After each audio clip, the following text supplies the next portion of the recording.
You got us in little circles there. That's different. Yeah, I'm gonna change that. I don't know why it looks like that. Can you hear me? Yeah, I can hear you. Yep. Okay.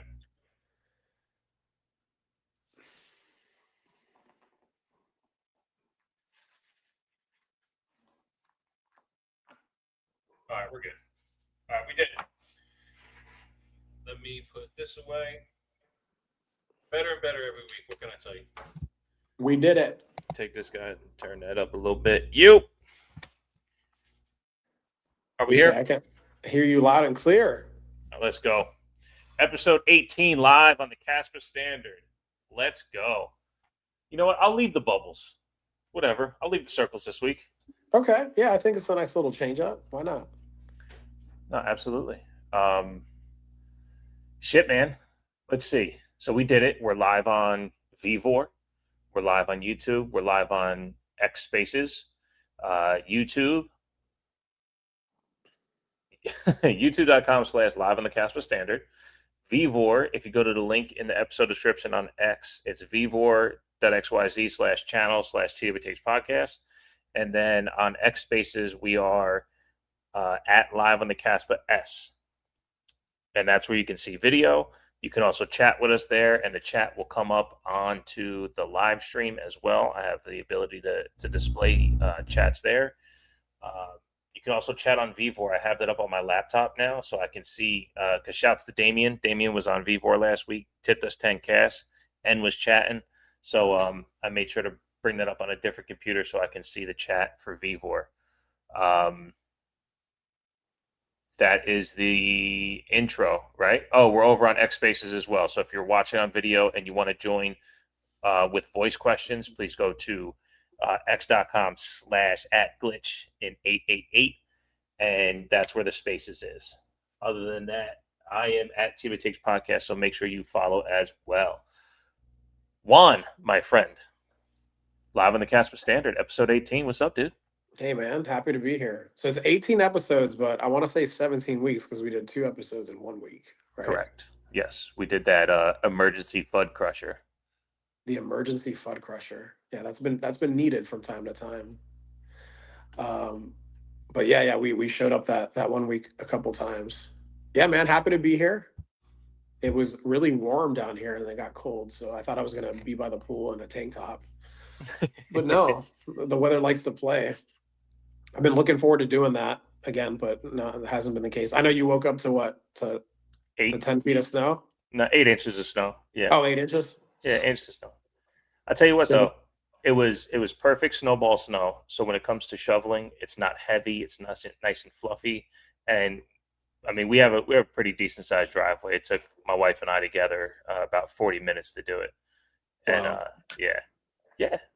So that took a lot of energy out of me this morning. So I'm here to get my energy up. Well, this is the spot to do it, man. I definitely feel it's a great start to the week, right? We have our show, and then we have the blockchain banter guys on after us. But this definitely has got me going the last 17 weeks, 18 episodes now. So Hell yeah. excited to be here, brother. Hell yeah. And for the last 3 weeks, let's see. Oh, go here. Bang. We have been brought to you by Bettermelts. GetBettermelts.com. Promo code LOTKS for 50% off. I used the Dream Melt last night. As I mentioned before, I take a quarter of it. I cut it in half on diagonal, the other half on diagonal. And, when I'm when I'm kind of stressing for the day and I can't breathe through it and I just need to know for sure I'm going to go to bed, I definitely pop a Bettermelt. I think, what they do for me, they just help put me to sleep for a very solid night. I don't toss and turn. I'm 41. Sometimes I get up and go to the bathroom in the middle of the night, but Yeah, that happens. but for a better melt, their Dream Melts, I like them a lot. Their Focus Melts, I've been honest with Neo too. They might placebo me as soon as I take one. I'm like, yeah, this feels pretty good, but I don't know how much clarity it's given me. Just being honest, And then the Glow Melts as well for hair and skin. I have no hair and solid skin, so I don't necessarily dabble with those. So that's getbettermelts.com. for 50% off. Use promo code LOTKS. Beautiful. All right, dude. Let's see. Yes, we are live on the Kaspa Standard, but that also means live on the Kaspa Standard, my friend Juan. This week, how did you live on the Kaspa Standard? Did you do anything fun? Did you get yourself more Kaspa? Did I get myself more Kaspa? You know what? I have not been buying as much as I'd like to. I've shared on the show several times that I am in this entrepreneur, getting back into the flow, working, keeping my head down, making things happen type of energy. I had not been in that energy for quite some time, but I've been in it. I would say this entire year. So what we're coming up on the end of February already. We're 2 months into 2026. And the beautiful thing is having these conversations on a weekly basis. I get a lot of energy. But no, man, I've been at the office late, having conversations late. You and I go back and forth all day with our beautiful long voice notes. I enjoy doing that with you. I'm very particular about how I'm spending my time and energy, though. And yeah, man, I've just been very intentional with my energy because I think the opportunity right now in this space is to build and realize that you have to put in the proof of work. That's been the lesson for me I'd say the past 6-7 months or so, because I shared with you offline and I'll share here. I think I got to a point last year and with where I was, where I thought, oh, I'm going to be able to coast, right? As much as I say, oh, I don't look at the price of this asset of what Kaspa is, I just felt really comfortable. And life has a funny way of humbling you when you get too comfortable. And I think that's what happened at the end of the year here. So it's like I've always been a worker, and I think the last 2 years were an opportunity for me to say, okay, go ahead and do some deep research, do what you got to do to figure out why you got to where you got to. But life is preparing me for bigger things. I've always been a leader I've been a leader for the most part in my life, but I think there's times to lead and times to follow. So I'm just, I'm excited to be a part of the community and excited to build right now, because it's like I'm approaching this business building entrepreneur mindset with a completely different energy, Bishop. It's just, I am listening to the signals. I'm not resisting what I have to do. I've never been a clock watcher, but yesterday, for example, yesterday was Sunday, and I know today's Monday because we have the show. But I know when I'm in my flow, when I'm not paying attention to like what day of the week it is, what time it is. I'm just in this energy of, hey, what do I need to do right now? How do I need to do it? And I think the show brings that for me. And what we're trying to build with how we're trying to get the message out in terms of what Kaspa is, and more than just what Kaspa is, more on what this technology and this energy can provide to somebody. Going back to the reason we kind of came together, and the beautiful conversation we had when we initially met 6-7 months ago was like you talked about this mental sovereignty, and I don't think I really realized that until 6 or 7 months ago, that I've been in this energy and been able to operate a certain way that a lot of people kind of dream about, right? And it's like I got to acknowledge, like, okay, yeah, man, I've been lucky, but I set myself up for that luck, man. You don't know what happened to get there, but you can't stay in that. So like life's about these valleys and these peaks, and people think like, oh, I want to get to that peak, and once I get to that peak, I'm good. But once you get to that peak, it's fleeting. It feels nice. It felt nice. It felt nice for 2.5 years. Like, oh. My son's godmother came to visit last April, and she's like, your life is, and she's a businesswoman, like does really, really well. But she's like, your life is so chill. And she called me the Panamanian sloth. That's one of the animals. She's like, you just sloth it. She coined a new term for me. Like, you're just slothing it. I go, yeah, nothing really bothers me. There wasn't much going on. In terms of, having this energy to stress out about anything, right? Yeah. And again, I think life throws you those things that kind of show you, hey, here's what it could be. But at the same time, it's like I do enjoy the work when there's intention, and there's trying to uplift others. So I think, me being the first of 3 children, the first to do a lot in my family, it's exciting to see others shine too. It's exciting to see others process, and see people grow. That's what I've gotten to see with you. Thinking about where we were Yeah. 6 months ago, and despite where Kaspa is in nominal terms, so this is an opportunity to accumulate. But we got to go out and make some fiat to convert that fiat over whatever you're comfortable with. And I do not recommend aping in like I did in 2024. That's a big lesson. It's like, okay, I should have kept working. Should have probably started something a little bit sooner. But hey, this is my journey, my path, and yeah, man, I'm happy to be on it, bro. I'm happy to be on it. It's bringing out the best of me, is the way I see it. No, absolutely not. And I think one of the struggles I had when it came to coming up with this show is that we know that, as you mentioned before, Kaspa, Bitcoin, whatever, they're nouns to ideas. And I mean, for us, this idea of sovereignty and security and freedom in thought. I mean, that's what mental sovereignty was to me, right? Not feeling tethered to the systems.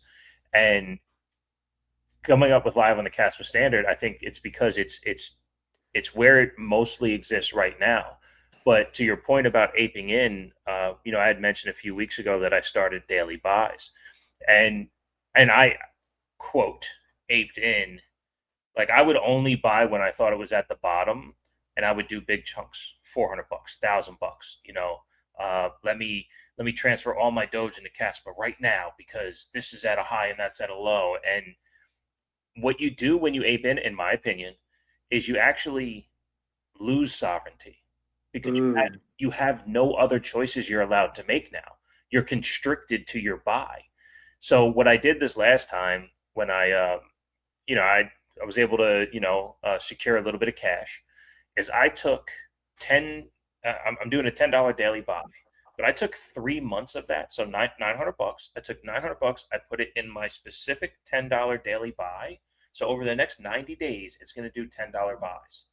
Now, I love that. Yeah, if Kaspa goes to a certain, like, let's say it drops to one penny, then I'm going to take $500 and I'm going to buy Kaspa at a penny because I do believe in what Kaspa is, But if I was to do the whole $900 right now, I'd have no other choices to make, and I wouldn't have the sovereignty of making that decision. The decision's already been made for me, and now I'm complacent or fixed to the chart. I'm not fixed to my sovereignty. So I love that, man. I was, because you asked me last week, might have been the week before, about the difference in what was that difference for me in the buying all at once or doing the daily buy. And I know for you, when you were doing the daily buys, it was seeing the conversion, right? Mm-hmm.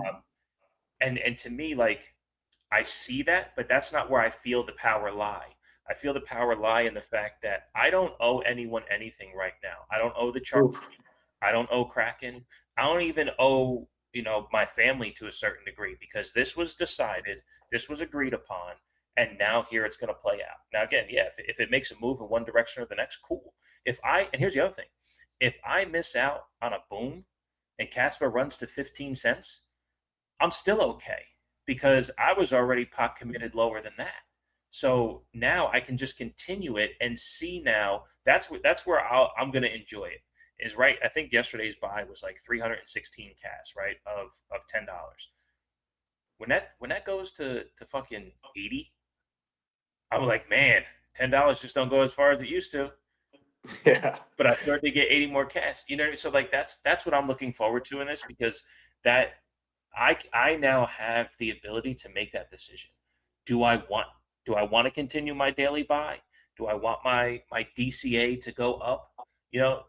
Maybe I just want to sit here. Maybe I want to experience what Kaspa is, and I feel like I could make that choice if I don't go all in one shot. And then as the days go, as the buys go, you can now. I mean, we got some great people in the spaces right now, and we'll get to some speakers in a minute. But as you see growth and development, you can see, hey, where do I want to put my CAS? Where do I want to put my attention? As opposed to, if I drop the whole $900 in right now, I'm hoping that Rory pulls through. Right, I'm hoping that Seb's got on the docket over these next couple of days. is really going to make my bag grow and all this shit because I have no more money. No. I'm chilling now. I'm okay now. And every day that $10 gets to go in and play with itself in the market and I don't have to pay attention to it, I feel better. I just do. It's weird. I don't understand it. From a It psychological makes sense though, man. Bro, I mean, you're speaking to so much of the lessons. Okay, so for me, my life has been proof of work.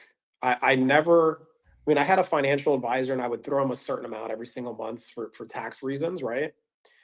But what have I enjoyed about building my life up the way I have is putting in the work and then knowing that you just mentioned you don't owe anybody anything. And there's something to that when it's not just like a debt, money that you essentially spend that you don't have. There's something to that energetically as well, right? So I think just hearing you talk about how you're looking at it is the feeling I got when I was, again, the daily buys aren't happening as much as I want them to happen, because I've had to budget some things, make sure that I'm good and set. Um, Transitioning from, like, I lived in my apartment and was just coasting for a while, so I've had to kind of look at the budget a little bit more so than I've had to the past few years. But what you speak to in terms of what it does for you when you don't necessarily, when you don't like overextend yourself, or you look at this as a long, what ends up happening when you ape in, right? Like when you put a certain amount in, and it doesn't matter whether that amount is $1,000 or it's 100,000. It's relative to you. Right. So when you put in a certain amount and then you're like, oh, I hope this goes up. I need it to. You end up being a chart watcher. You end up going like, oh, when is KI going to do this? Oh, we need this or we need that, and you start to you lose your sovereignty. Speaking of exactly what you're talking about, and that is a little bit of the energy that I have felt seeing Kaspa perform in nominal terms. But the more and more I've gotten into this, and the more and more I've had these conversations, the more the conviction is there long term. It's just, and then understanding the way the macro works, and how we're experiencing deflation from all this technology, and how Kaspa is going to contribute to that. And that's, we can get deep into that. But the bottom line is, the point that I'm making here is you're right. It's like this, it being a protocol that's decentralized, secure, bounded by energy, has a set supply, a set issuance, is the capture of the current debt system, flipped on its head. Right. And what you do have to do here, a message that, speaking to what, because I got this from holding Bitcoin for a while, but it's like that whole hodl mentality. It's not, that'll bring you to your knees. Mm-hmm. That'll bring you to your knees, and it'll have people disappear if you're just talking about the number and it's going to go up in 6 months and all this. And I think there's something to charts and trying to guess where the prices are going to go and all this and that. There's something to that. I get that people trade and they do that, but I think this protocol represents the people that put in the work are the ones that are going to benefit the most, and the ones that have the longest term view of this playing out are the ones that are going to benefit the most. So it's not about like the amount that you have. It's like, how can you bring your energy and your value to whatever it is that you're good at, contribute in whatever way that you can. And ideally we'd love to live on this Kaspa standard, but what is that? For us, and for me, it's like the mental sovereignty to be able to operate and be great with my family, with my friends, with people that I meet on a daily basis, right? That's where life happens. Like that's the experience that you want to navigate and flow with, and not feel like you're being tugged in a certain way, or going against what's your natural way of trying to operate in the world. So I felt a little bit of that, and that is just recalibrating and getting aligned with it. So, like I said, life has a funny. I take stress as signals to get realigned. Like, what am I resisting? What am I not doing? What am I not seeing? Like, whenever I get upset about something, I never, one of the terms, I can't remember the last time I said it, but like, you're pissing me off, or that made me angry. This is something I can't remember the last time I thought that way, because like my foster mom brainwashed me to be like, oh, so you're giving your power away? They did what to you? So they control how you feel? And 20 years of living this way and thinking that way and having that put into my head, the practice of that definitely benefited me long term. It like has me be more woo-saw and more even keel and more here, and quickly look, okay, no, what am I not seeing here? What am I resisting? It has me relate to people a lot easier and in situations a lot better. So yeah, man, that's such a great outlook on it, man. And I'm glad that that's how that's how you see it. I can completely relate to that. For sure, for sure. And again, that's why that's why we hit it off to begin with anyway, is that we recognize that truth seeking in each other from I guess you could say a curious standpoint, right? Like, it's kind of what truth seeking is anyway, right? Is to, what is this thing? And to want to operate in truth is what, I guess is what positive curiosity would be. And I find it to be kind of liberating, because I've hit you up on a voice note. I'm like, this shit pissed me off, and you're like, oh, okay. And then you bring that. I tell you what Lucy would tell me, bro.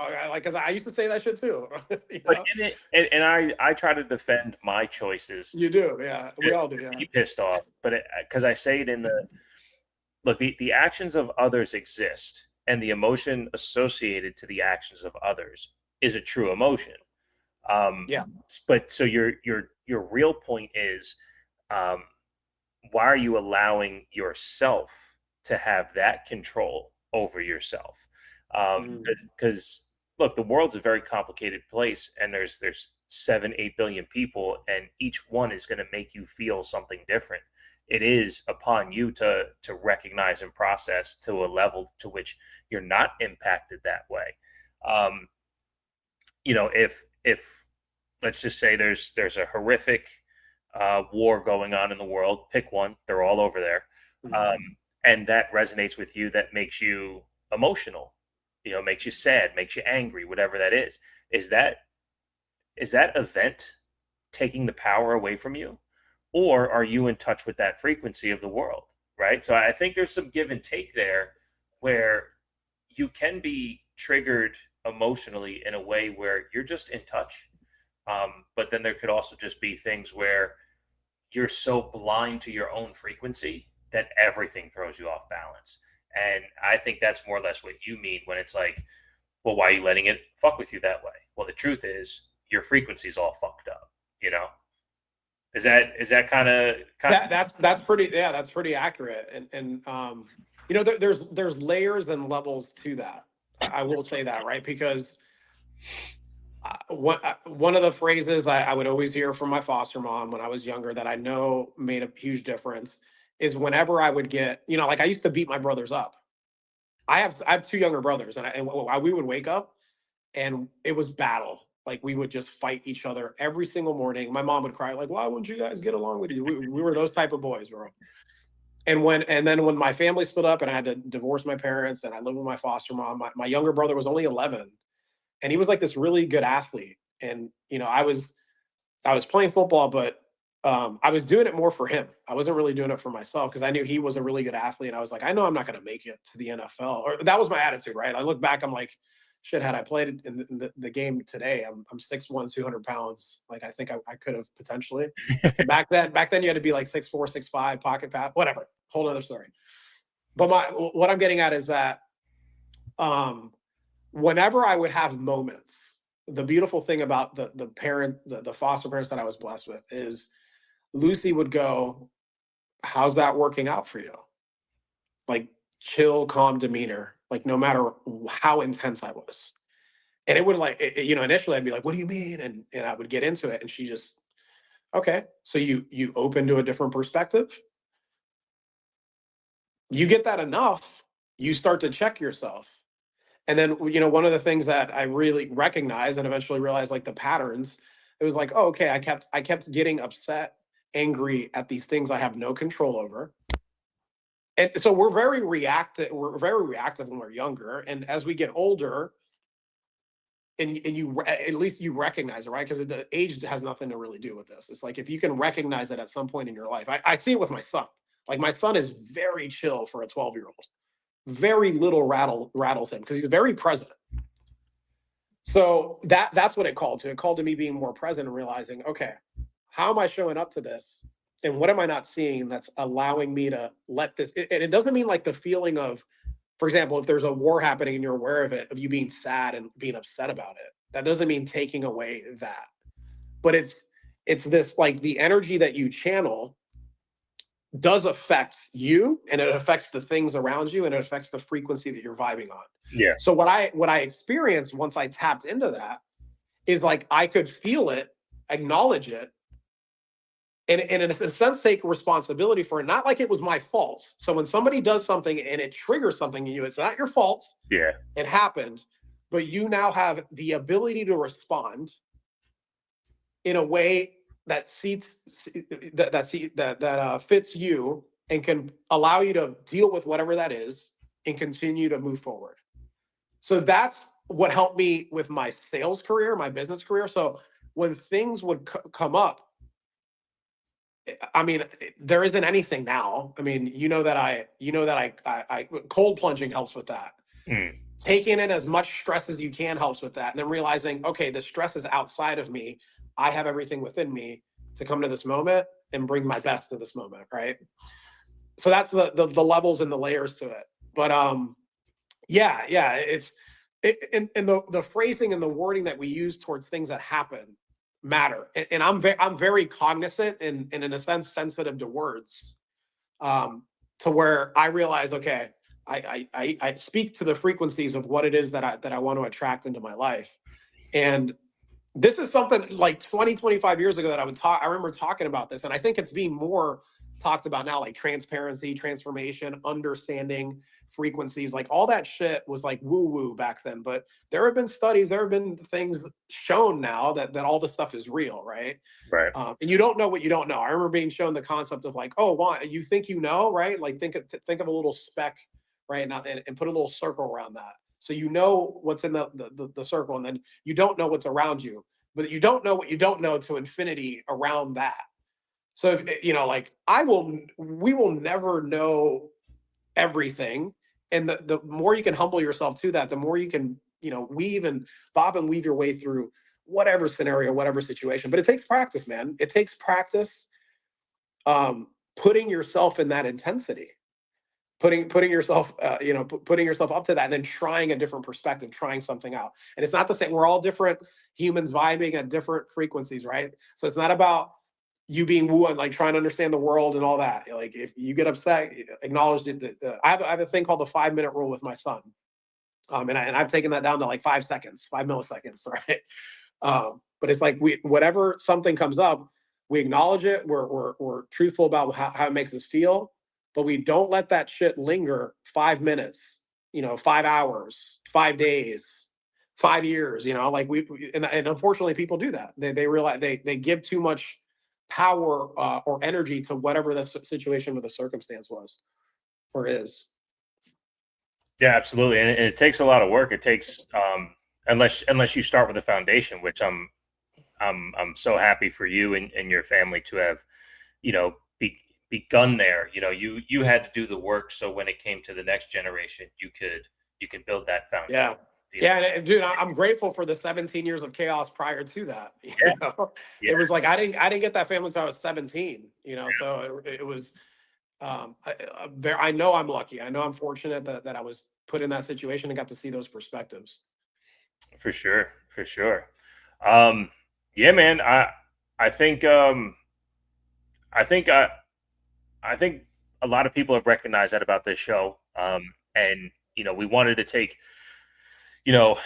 as much time as we could in the beginning of this episode, because we kind of got away from starting the show in that frequency. We as open and honest as we are with the community, and as much as we love the cross community discussion, I think as much as we needle ourselves in later on, we used to start the show with just the two of us, shit, I think our first 2 or 3 episodes was just us talking for about an hour and a half before anyone would want to request to speak, you know.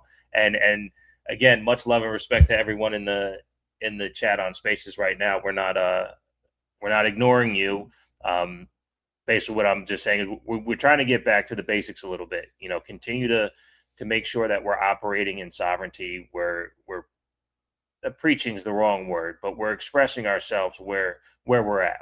We want our frequency to be aligned when we get the show started, and invite that same frequency to exist with us. So again, welcome to Live on the Kaspa Standard. We are on YouTube, Vivor, X on 2 locations at Live on the Kaspa S for X video. We're also on Juan's Spaces, so at Glitch in 888. We're on youtube.com/live on the Kaspa Standard, and we're over on Vivor, vivor.xyz/channel/TW Takes Podcast.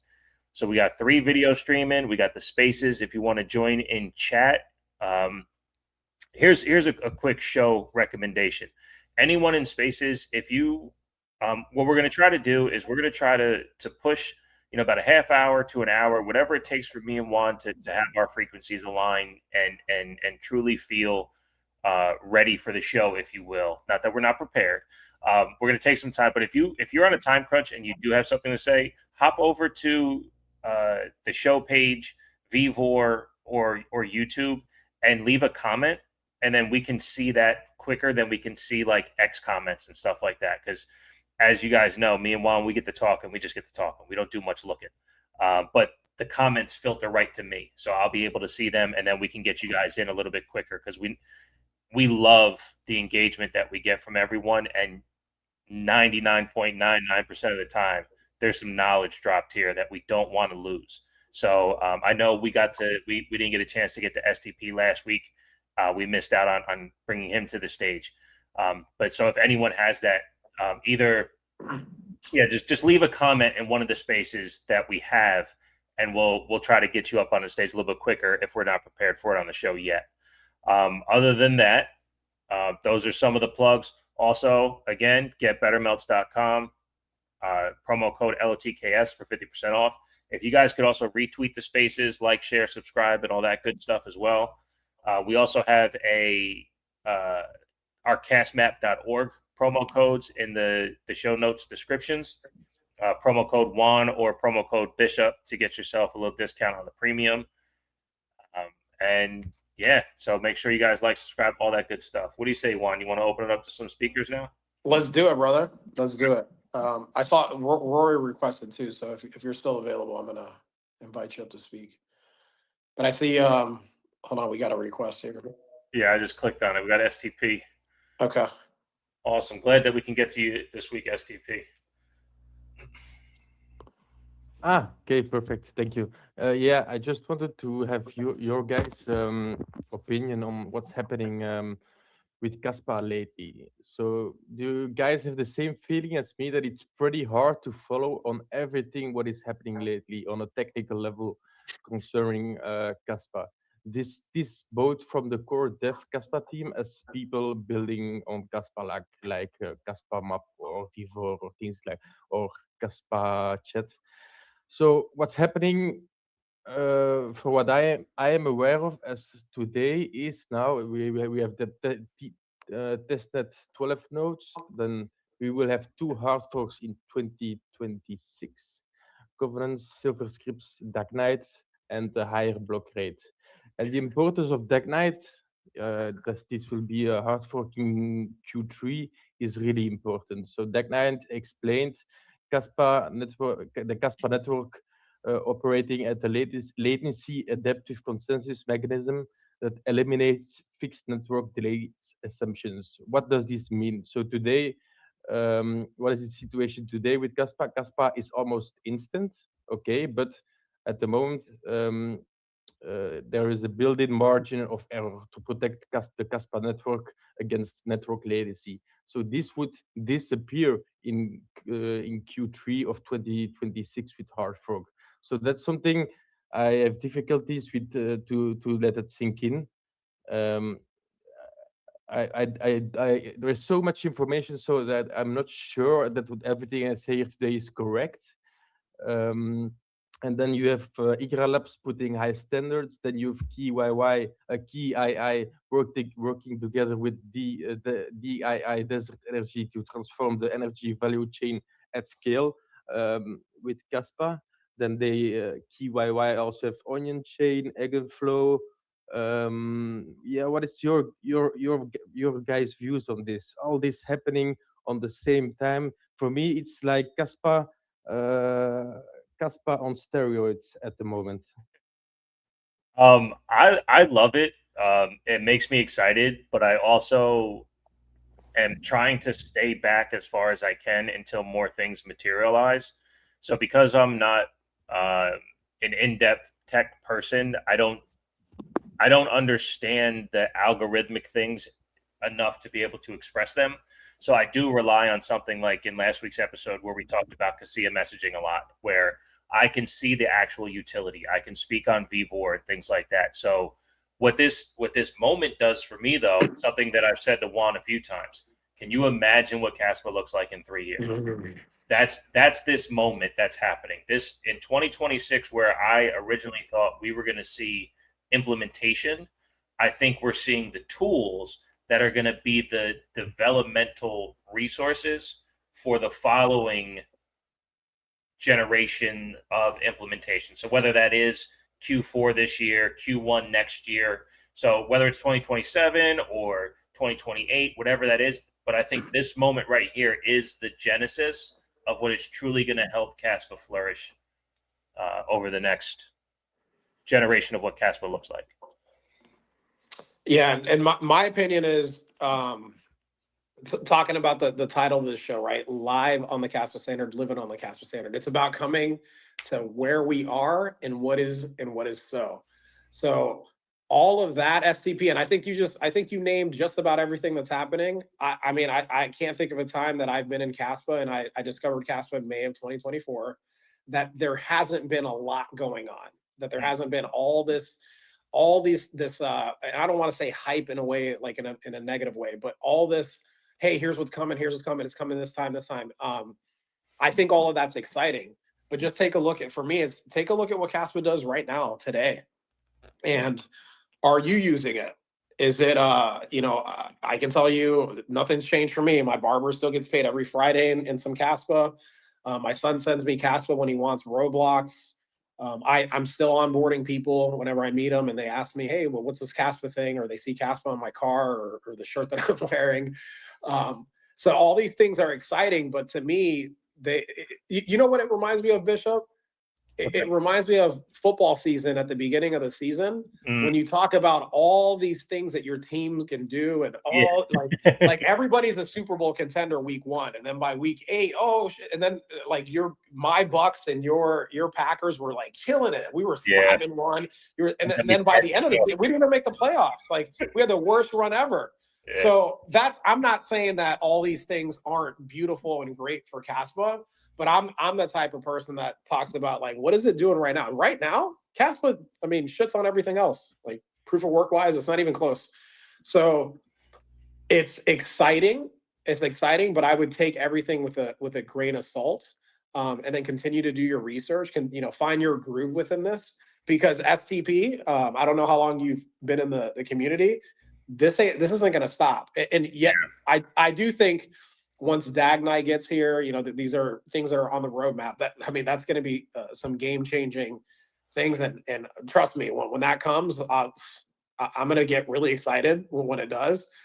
We got Rory on the panel too. He probably has some tidbits or something he can share with what he thinks and what he sees. But Rory's shared some alpha with us on this show on Beneath the Surface that we run on Wednesdays. So yeah, I think the way I look at it is, like, take it all with a grain of salt. What is Kaspa doing right now here today? What can we speak to on what it is right now? That makes it good enough to spend some time here and figure out more. But it's all beautiful and great. But it doesn't mean anything until it's here. Yeah, absolutely. And to be honest, as much as I'm a Rory Maxey, I'm still like, because I love the dream, I love the vision, I see that thing, but until materialization happens, I will continue to vocalize my support. But look, and to be fair, I've mentioned this in private. I'll say it out here. He's never asked me for 1 CAS, so it's not like it's a crowdfunding project like KChat was. Whatever's happening there in this industrial initiative, I think has the chance to be so beautiful for the world that I am going to support what this guy says until he says some shit where I'm like, come on now, Rory. So is this that time? Is this that time, Rory? Or are you going to say something that's going to make me doubt you?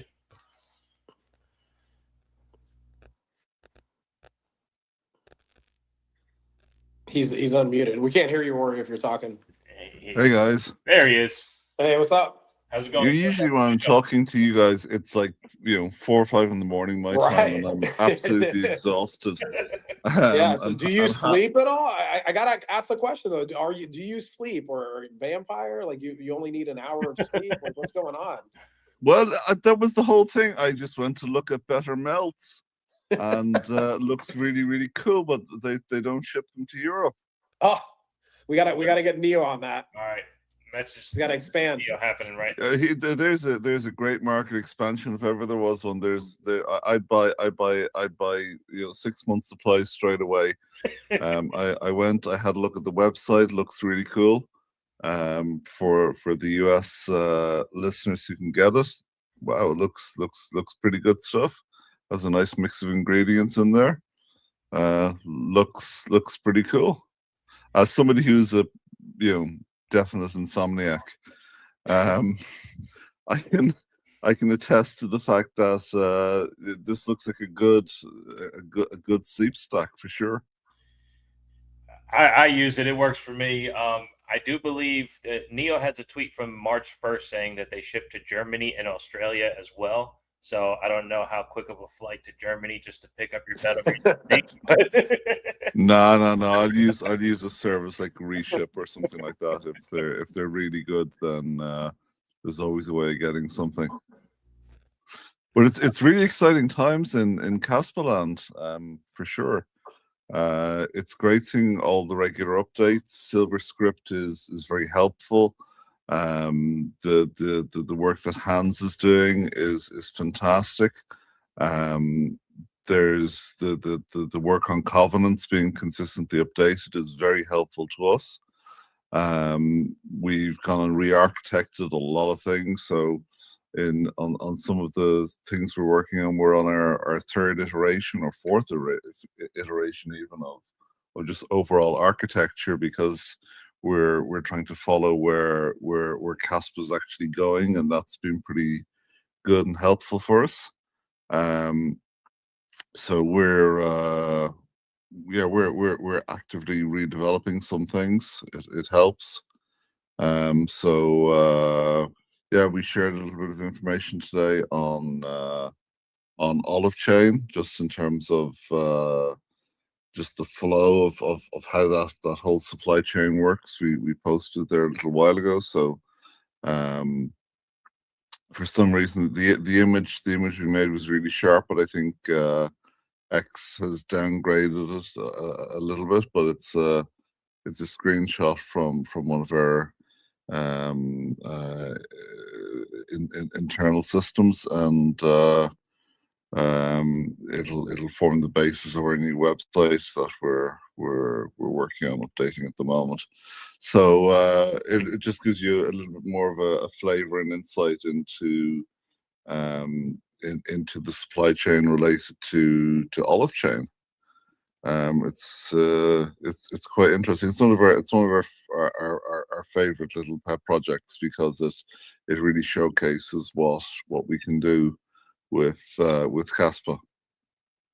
You went into an in-depth version on Wednesday on Beneath the Surface. Do you mind giving like an abridged or Cliff Notes version of how Olive Chain plans to function? Yeah, sure. Well, the whole thing about Olive Chain is it starts with this big fraud problem in in quite a lot of yield producing commodities. So what we're doing is we're trying to automate that and remove a lot of the fraud from the process. So we go right down to the individual tree, where we use GeoSeal to confirm proof of place, and then every key step on the way gets added to the profile of the provenance of the underlying commodity. In this case, it's olives, because that market in itself is completely full of all sorts of difficulties. But yeah, it's a super interesting project. We've on the architecture diagram, we've kind of shown some attack vectors that affect the underlying commodity, like dilution or grade inflation or false origin or double selling or all of those sorts of things. And they link back into the Lego blocks that we've talked about so many times before that we're building. So GeoSeal, for example, is the first step. You prove that the asset actually exists and exists in a particular place and is there at a particular time with an attestation. And then it just goes through every step of the logistics process. So and it provides a true cryptographic provenance for the underlying commodity, which in this case is olive oil. We can apply the same processes to lots and lots of other different yield producing assets. Yeah, that's just awesome. And to do that, the tech is, like you said, it's interchangeable, right? So it's not like you have to build something from the ground up. You just go to the other yield producing asset with the same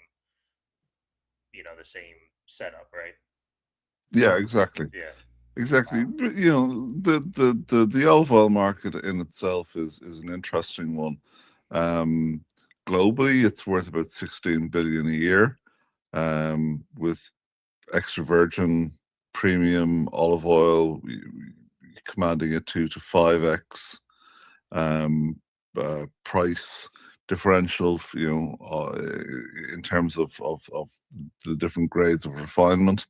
And because of this price differentiation between a really good refined grade, it creates an economic incentive for fraud that paper-based or centralized digital systems have failed to eliminate.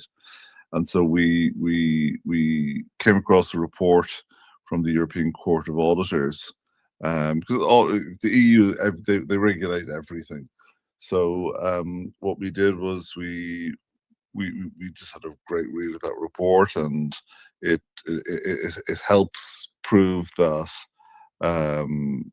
paper-based traceability systems are just trivially forged, and even some blockchain-based supply chain tracking solutions that are out there, they typically hash paperwork rather than anchoring physical reality. And what we're doing with Kaspa is we're able to anchor physical reality. So it's just generally an interesting project for us. So we're moving forward with that. We went into a lot of detail in it about it the other day. But we've gone through the entire process. There's a diagram that we've just posted on X. I'm sorry it's a little bit blurry. I think we'll figure out a way of linking it to a PDF or something that is a little bit clearer for people to look at properly. Nice. There's a lot of steps in the process. For sure. Brilliance does not happen quickly. Go ahead, Juan. No, no, I was gonna say I went ahead and pinned it to the spaces. So, but yeah, X changed their whenever you post a video or a picture, the font is just smaller. I noticed that with the video that I put up the other day. But yeah, appreciate that, Rory. And Rory, here I want to ask. It's you probably answered this question in other spaces, but I'd love to ask it to you since we have you here, and because we're trying to reach, people that maybe haven't heard of Kaspa, and we're on all these different platforms. But in simple terms, why did the Olive Chain Initiative? Why did you choose Kaspa? And what can Kaspa do uh, that these other blockchains or regular systems can't do? Well, it can do a lot that the others can do. There's not to say that the other systems are bad in any particular way. It's just they don't have the end goal for Kaspa, I suppose, has already been defined, and we're working back from that. And that's a great place to be. So while Solana and Ethereum and everything else are scrambling to figure out what to do next, there's a very definitive plan for Kaspa. Kaspa knows what it wants to be, and Jonathan has stated it very clearly, which is a global real-time decentralization infrastructure for the world to use. So, and I suppose the tagline is a permissionless coordination substrate for the internet's trust layer. So, if that's how you want to define, what Kaspa ultimately will become, and will be there by the end of this year, then we're starting off the year. We're in mid-February now. We're starting off the year with an incredible goal to reach by the end of the year. And a lot of things can be built very easily directly on the layer one, which is very difficult for ETH or Sol or any of the other projects out there to copy. They may be able to try and copy it, and maybe EVM might last as a standard, but EVM was built for a world of DeFi and trading memes and all sorts of other nonsense. It wasn't developed to be a piece of global infrastructure, which is what Kaspa is. So one of the things that we've done is, whilst the academic papers exist for Kaspa, and there's been great initiatives have happened within the community in terms of education. What we've done is we've recently almost completed what we're calling the Kaspa Gold paper, which is for institutional recipients. So we have an institutional version of a document prepared, and the whole idea is to be an institutional briefing on what Kaspa's infrastructure actually is. So we've developed a nomenclature guide, which explains the difference between a blockchain and a block DAG, and what the native settlement unit is, finality and block time, all of that sort of good stuff. And we've broken it then into several different sections. So we have a 5-page summary for decision makers, i.e. CTOs or investors in banks. What we've started out with what the problem is, what the solution is, what makes Kaspa different, what its distinguishing capability is, and that is real-time decentralization and the ability to sample an honest majority consensus within one internet round trip. So it's not just a speed improvement in terms of other blockchains. It has a qualitative capability that's capable of being applied to entirely new categories of applications. So it's real-time decentralization requires proof of work, and it's a mathematical necessity, not an ideological position. Proof of stake systems use predetermined validator sets whose consensus can be predicted and targeted, where proof of work sampling is unpredictable by its very definition. And if we do reach 100 blocks per second, that's 50 different independent attestations have to accumulate in 500 milliseconds, and the statistical reversal probability is below 0.001%. So, whilst I'm not just giving a total dismissal to proof of stake systems, which achieve economic finality with slashing guarantees that proof of work doesn't provide. Kaspa has a distinct architectural category that's unlike anything else that exists. That's awesome. That's awesome. Appreciate that. SCP, you threw your hand up a little bit ago. Go for it.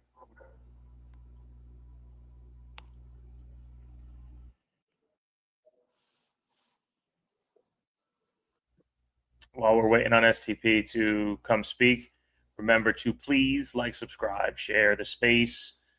Check us out on video as well. Looks like STP. Yeah. Go ahead. Sorry, I was on mute. All good. Sorry, I was muted. No, I was listening to Rory and also writing something I wanted to say also. What Rory explained was very interesting, and I don't want to close the subject. So if anyone has a question for Rory, maybe if that first. No, go ahead, STP. You're live. Do you? Yep. Yeah. So what my opinion is on Kaspa, I see that. Let me see,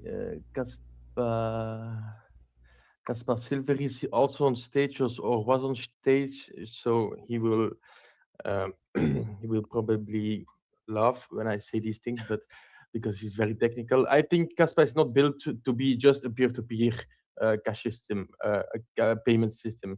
Far from that. Only with the peer-to-peer markets, Kaspa will not have a sustainable fee market. Also, I hope people understand Kaspa is nothing like XRP, who are claiming the whole financial system will flow through their centralized cryptocurrency. That's not gonna happen. Not anytime soon. Probably never. So this is this is not right. So the most important is for Kaspa is that third-party players as Kaspa Industrial Initiative exist and will use Kaspa for their own benefit, but also open the doors for other industries to jump in.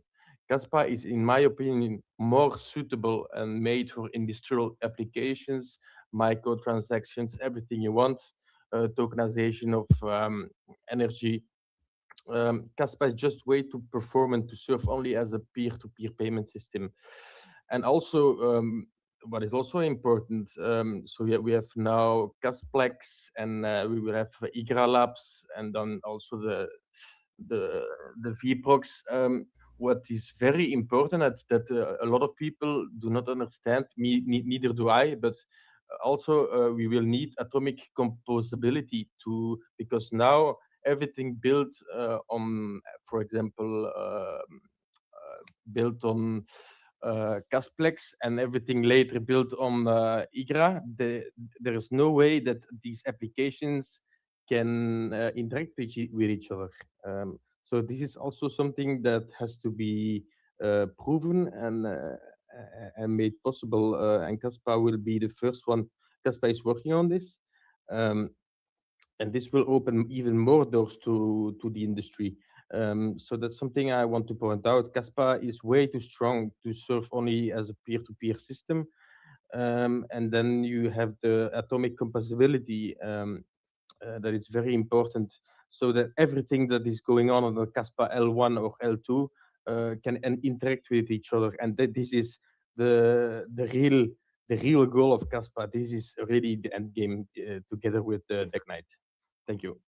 Yeah, you got it. And I think, we've been live for an hour right now, and we haven't mentioned peer-to-peer cash once. As a matter of fact, if you'd like to peer-to-peer cash, you can send some energy exchange donations to LOTKS.kas or liveonthekaspastandard.kas. Those are just tips for the show for Juan and I to continue to be cyclical on Live on the Kaspa Standard. You know, it costs 1.2 cas every episode to go up on to Vivor. So as far as peer-to-peer cash goes, I think you're absolutely right. It's too good at being tech to just be peer-to-peer cash. The other issue is, though, it's kind of the fastest and best peer-to-peer cash on proof of work. So that being a Kind feature, of? Did you say kind of? well, again, There's nothing out there that even comes close. I'm not super technical. And not to cut you off, but out of school. Yeah, well, not to cut you off. I'll let you keep going. But it's like I love what STP just said, because he's right. It's the lens that most people come into this space, or when they're sitting here, and we see the discourse, the back and forth between Kaspa and the other chains out there. I'm not going to mention any names. I'm going to try to get away from that.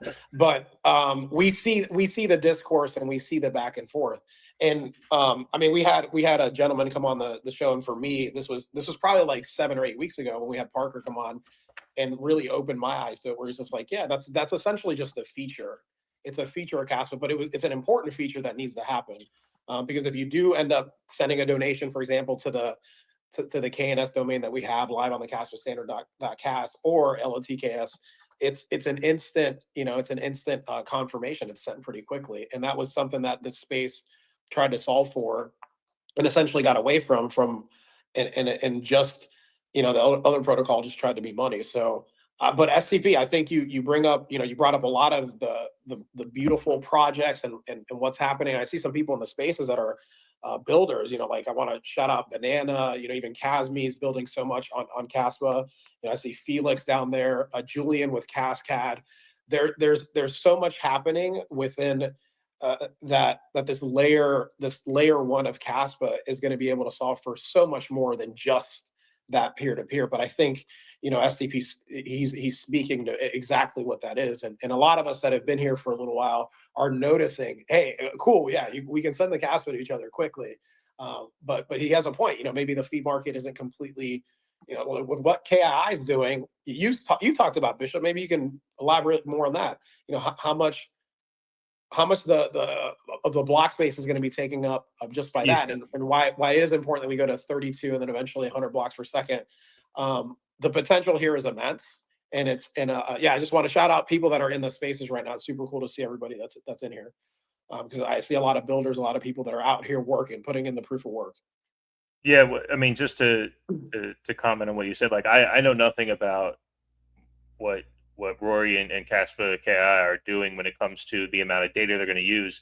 But my inference, based on what I've heard, is they're going to use a shit ton of data, and they're going to need a ton of cash to do it. So the two things for me when it comes to securing what a proof of work cryptocurrency looks like, because there's a lot of chatter about, well, the fee market and how are we going to support the miners and things like that.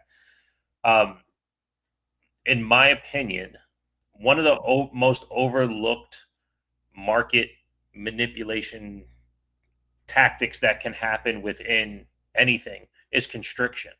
So in my opinion, what Kaspa.ki and these other big places are going to do, and Roy can speak on this if you want, and we'll get to you in a second, Kaspa, sorry. But if, let's just say, and I'm just hypothetical, any entity that's building on it needs to hold 1 billion Kaspa tokens to operate what they're doing. There's now 1 billion less tokens circulating because these companies need this to pay their fees and do their things that they're building on. And in having that constriction, you have less market availability. That's why that wallet number 1 in Bitcoin is so important to them, because if that wallet sold and all that's now out there, there's less constriction within the market. So the price will continue to fall. So less available, supply and demand, very simple, right? And then, of course, with data comes fees. And what the big companies are going to do, they're going to have these heavyweight transactions that are going to require bigger fees. So it's not just peer-to-peer cash fees or Cassia messaging fees. When we get to upload data like, again, I have a goal for this show, that somebody creates a podcast app, a Spotify, and we upload all the episodes to that. And that's where our data sits. And I'll pay $1, $2, $3 per episode just to put the whole thing up there. And it not just as a fee for it, but the fee on top of it, right? Like if it costs $5 an episode and then it costs another $5 in fees, then by all means, let's support the base layer as best we can, and then maybe to access the episode, it costs $1 or what have you. So anyway, that's kind of my thing when it comes to constriction of data and constriction of market cap. Yeah, and you know who really opened my eyes to about this, and want to shout him out. We haven't seen him out as much as Kaspa when he talks about lightweight transactions versus the heavyweight. So that's a little bit technical, a little bit over our heads. If anybody wants to come up and kind of explain that and give it in layman's terms, you can. Feel free to request the mic. But I want to tell you something I've definitely. I'm a metrics and stats guy. And I just want to shout this out, right? Because I do go on Kaspalytics from time to time. I'll check and see what the activity has been on chain. And I've seen Kaspa like 40, 50,000 transactions. And since I know Egra is about to launch, again, want to shout out Kaspa that's building a platform through Egra. Again, Julian, you're more than welcome to come up and speak on that if you'd like. But I've noticed the transactions are in the hundreds of thousands, right? So I'm looking at it right now, Bishop. And it has a little breakdown. It shows like Egra is 131,000 transactions, like supporting the base layer, right? What else we got here? Cassia messaging, which that could chat, 1,800 transactions. This is all in the last 24 hours. So 170,000 transactions in the last 24 hours. This is a chain that's been around 4 years, isn't even close, right? We've talked about the things that are coming out. Dagnite, 32 blocks. There, right now, the feature is the peer-to-peer, right? But there's so many things being built on here, and that's exciting. That's exciting looking at, just seeing where this has been, going from the 1 block per second, right? And then the upgrade on May 5th of 2025, the crescendo upgrade to 10 blocks, and then with what's going to happen with covenants coming up here again on Cinco de Mayo, May the 5th. So yeah, man, there's so much here, right? And it's like, I talked earlier about, hey, being live, be right here. And I do think that's important, but it's also pretty exciting to talk about some of these things that are happening, and we see very, very close to just having this protocol explode. 1,000%. 1,000. Yeah, but you don't have to forget that most of the transactions just on Kaspa for now are the Kaspa blocks that are being mined. So that's also something you have to keep in mind. So, but I also like use the blocks aren't filled. You're saying, yeah. Every block that is mined is a transaction. But also I use Kaspa for example for I don't know the site by heart, but I buy my iTunes cards, or I bought Battlefield 7 with Kaspa. So there will be a market for Kaspa and merchants, of course, but this will not be sufficient in the long term. So this is why it's very, very important that third parties are building on Kaspa, and Kaspa is not yet there to make it able to really make applications that work on Kaspa. So this is why 2026 will be very, very important with the 2 hard forks. And I think Kaspa Key is already preparing itself in the background because they know what's coming, and that's so important. And then once people start understanding Kaspa, then I think the future is bright. Yeah, the future is bright. Yeah. Well, I see we have Kasmi on the stage. A place you can use Kaspa to acquire items on Kasmart.org. Yeah, well, welcome to the stage, Kasmi. Feel free to take the mic. Hey guys, I'm actually at the gym right now. You're at the club right now? Where are you? Are you partying in Ibiza? I think I heard I'm took a pill in Ibiza, partying over there. Hey guys, I'm actually at the gym right now, but I wanted to jump on. I just came into a little corner quick, and Maybe we could just chat for a couple minutes and then I'll get back into my workout. I was actually going to just listen to you guys on playback later, but I saw you guys went live and I wanted to just jump on. Yeah, and for some reason they have the music extra loud today. It's like never this loud. And there's a big snowstorm, so there's no one even in here. So obviously, you know, I made some videos and they stirred some emotions, and rightfully so, you know. And when I opened my phone today, I saw that there were, you know, there was a one sheet produced, you know, showing, you know, what olive chain is. For those of you who are on the spaces, I made a video about. I'm sorry, I just went to hit a request to speak and I muted the space because the request to speak went away. So Kaspa, you got to unmute yourself. I apologize. No problem. So yeah, I made a video and it was, you know, it stirred emotions. And today when I woke up, I saw that Kaspa made a one sheet, you know, sort of explaining what they are building. Now, I appreciate the one sheet, you know, and the transparency is important. To be clear, in my opinion, that was produced with AI, and there's nothing wrong with that, you know, but it didn't take much effort to produce that. So there shouldn't have to be like this condescending, like this is none of your business type of talk, you know, in group chats. Like the 18 months to produce a one sheet that was made with AI, in my opinion, made with AI, seems excessive. And I think that if someone is going to make claims, they should be able to back it up. And when I get a chance, I'll make a video talking about that. But I want to be clear to what my intentions are to everyone in this space. First of all, I'm not this chain agnostic person who is going to say Kaspa's the only one. Because as of right now, that could not be further from the truth. That's actually the antithesis of the truth right now. And it's exhausting being in crypto for 9 years. And I came into Kaspa because of the community and because of how great and solidified it seemed when I first came in.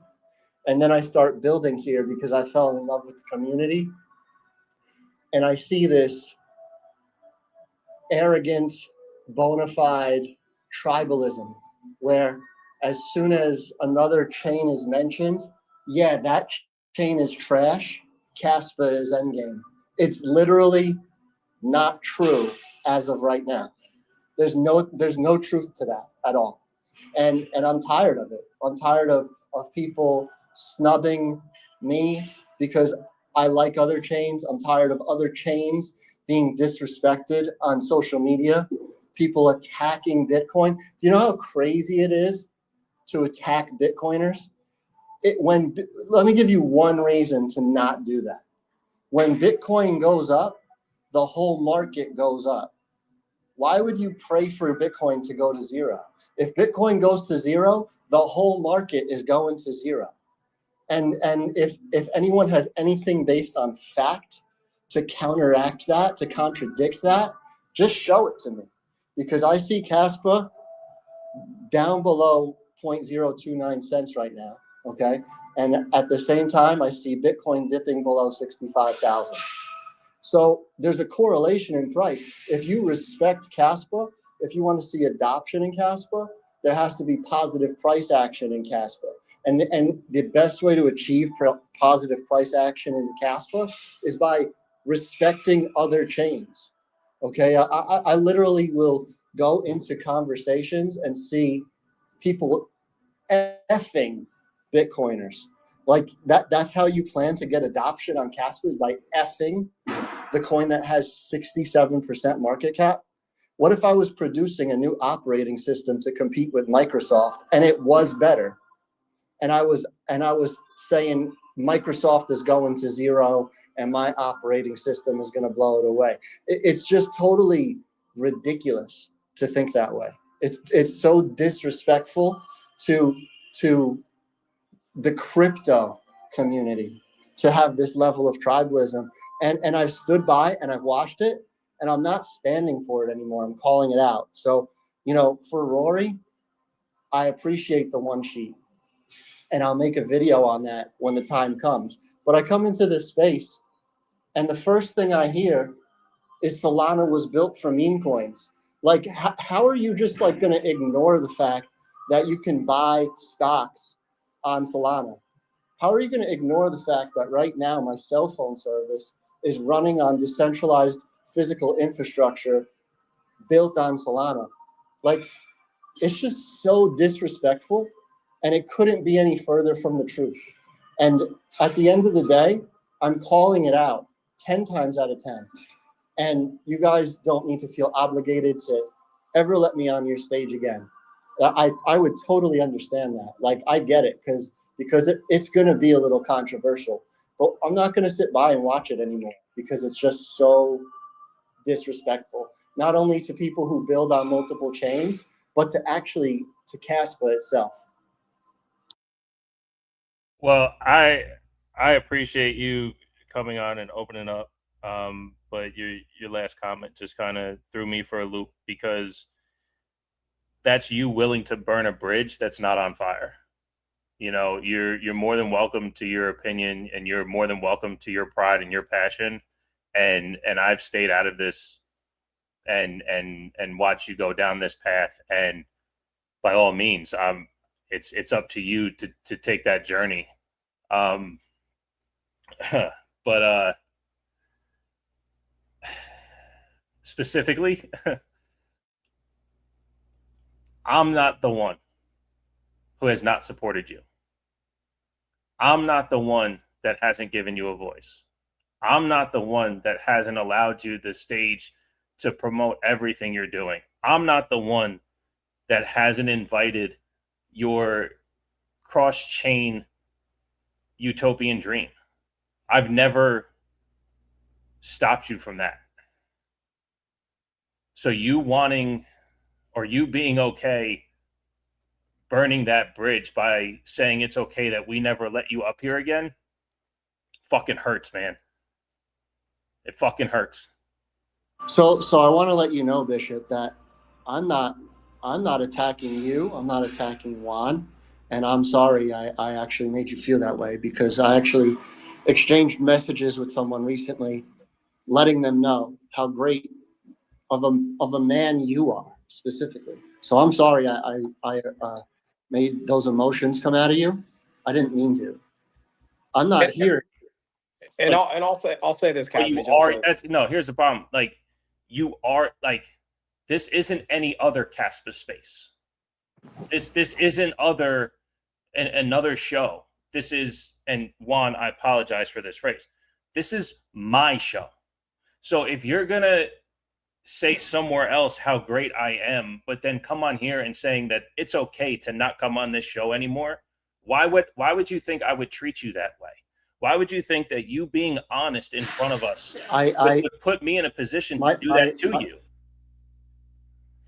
My point, Bishop, was that if I am coming off as too controversial for you to let me on the show, then I understand. Like, it was not a shot at you at all. I'm sorry that I offended you.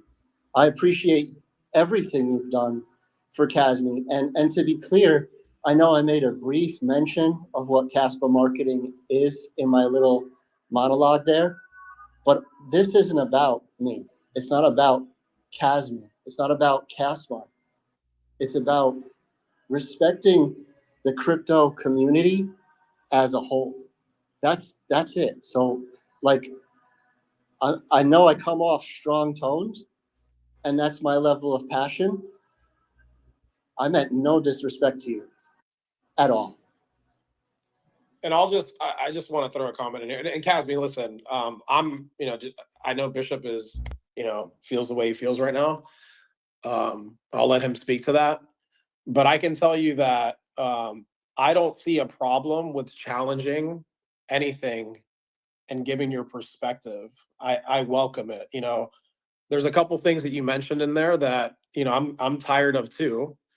And I'm not going to say that I haven't been caught up in some of the discourse in the back and forth, but I agree with you in certain aspects of what you shared, right? Like I personally do not see Kaspa, Bitcoin as they are cryptos, but I don't see them in the same light that I see. And I have, you mentioned 9 years. I can't speak to 9 years. I can only speak to the 2.5 that I've dedicated my time to. I just know that, what you said with like, take a look at how things are right now. That's a great point, right? People need to look at things for what they are right now. And I think a lot of the discourse and a lot of the bashing back and forth happens with this utopian type of talk of whether it's endgame or this and that.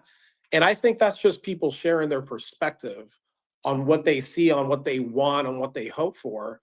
And I think that's human nature.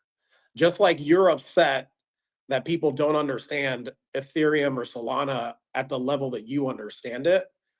I don't think that necessarily bashing somebody publicly or saying these things to get like a reaction, because that's what it's going to do. It's going to get you views and likes. It's going to get people talking. It's going to get people emotional, because we're all these individual humans having these experiences, and based on however we look at the world, we're gonna come a certain way.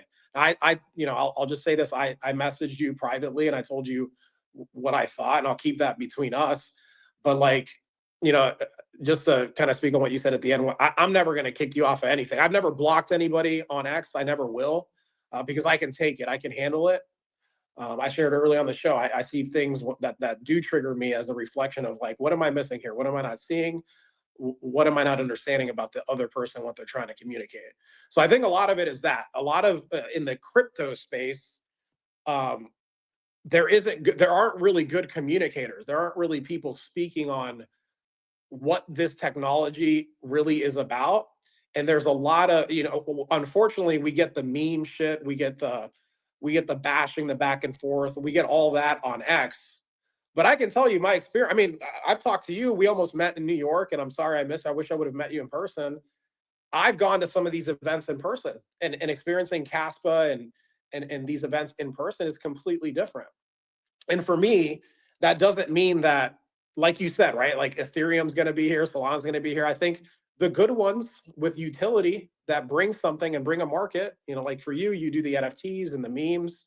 But I don't think Rory was that accurate. Like Solana is, like, the way I see it is like there's a bunch of memes on there. So people that are into that, that's where they go.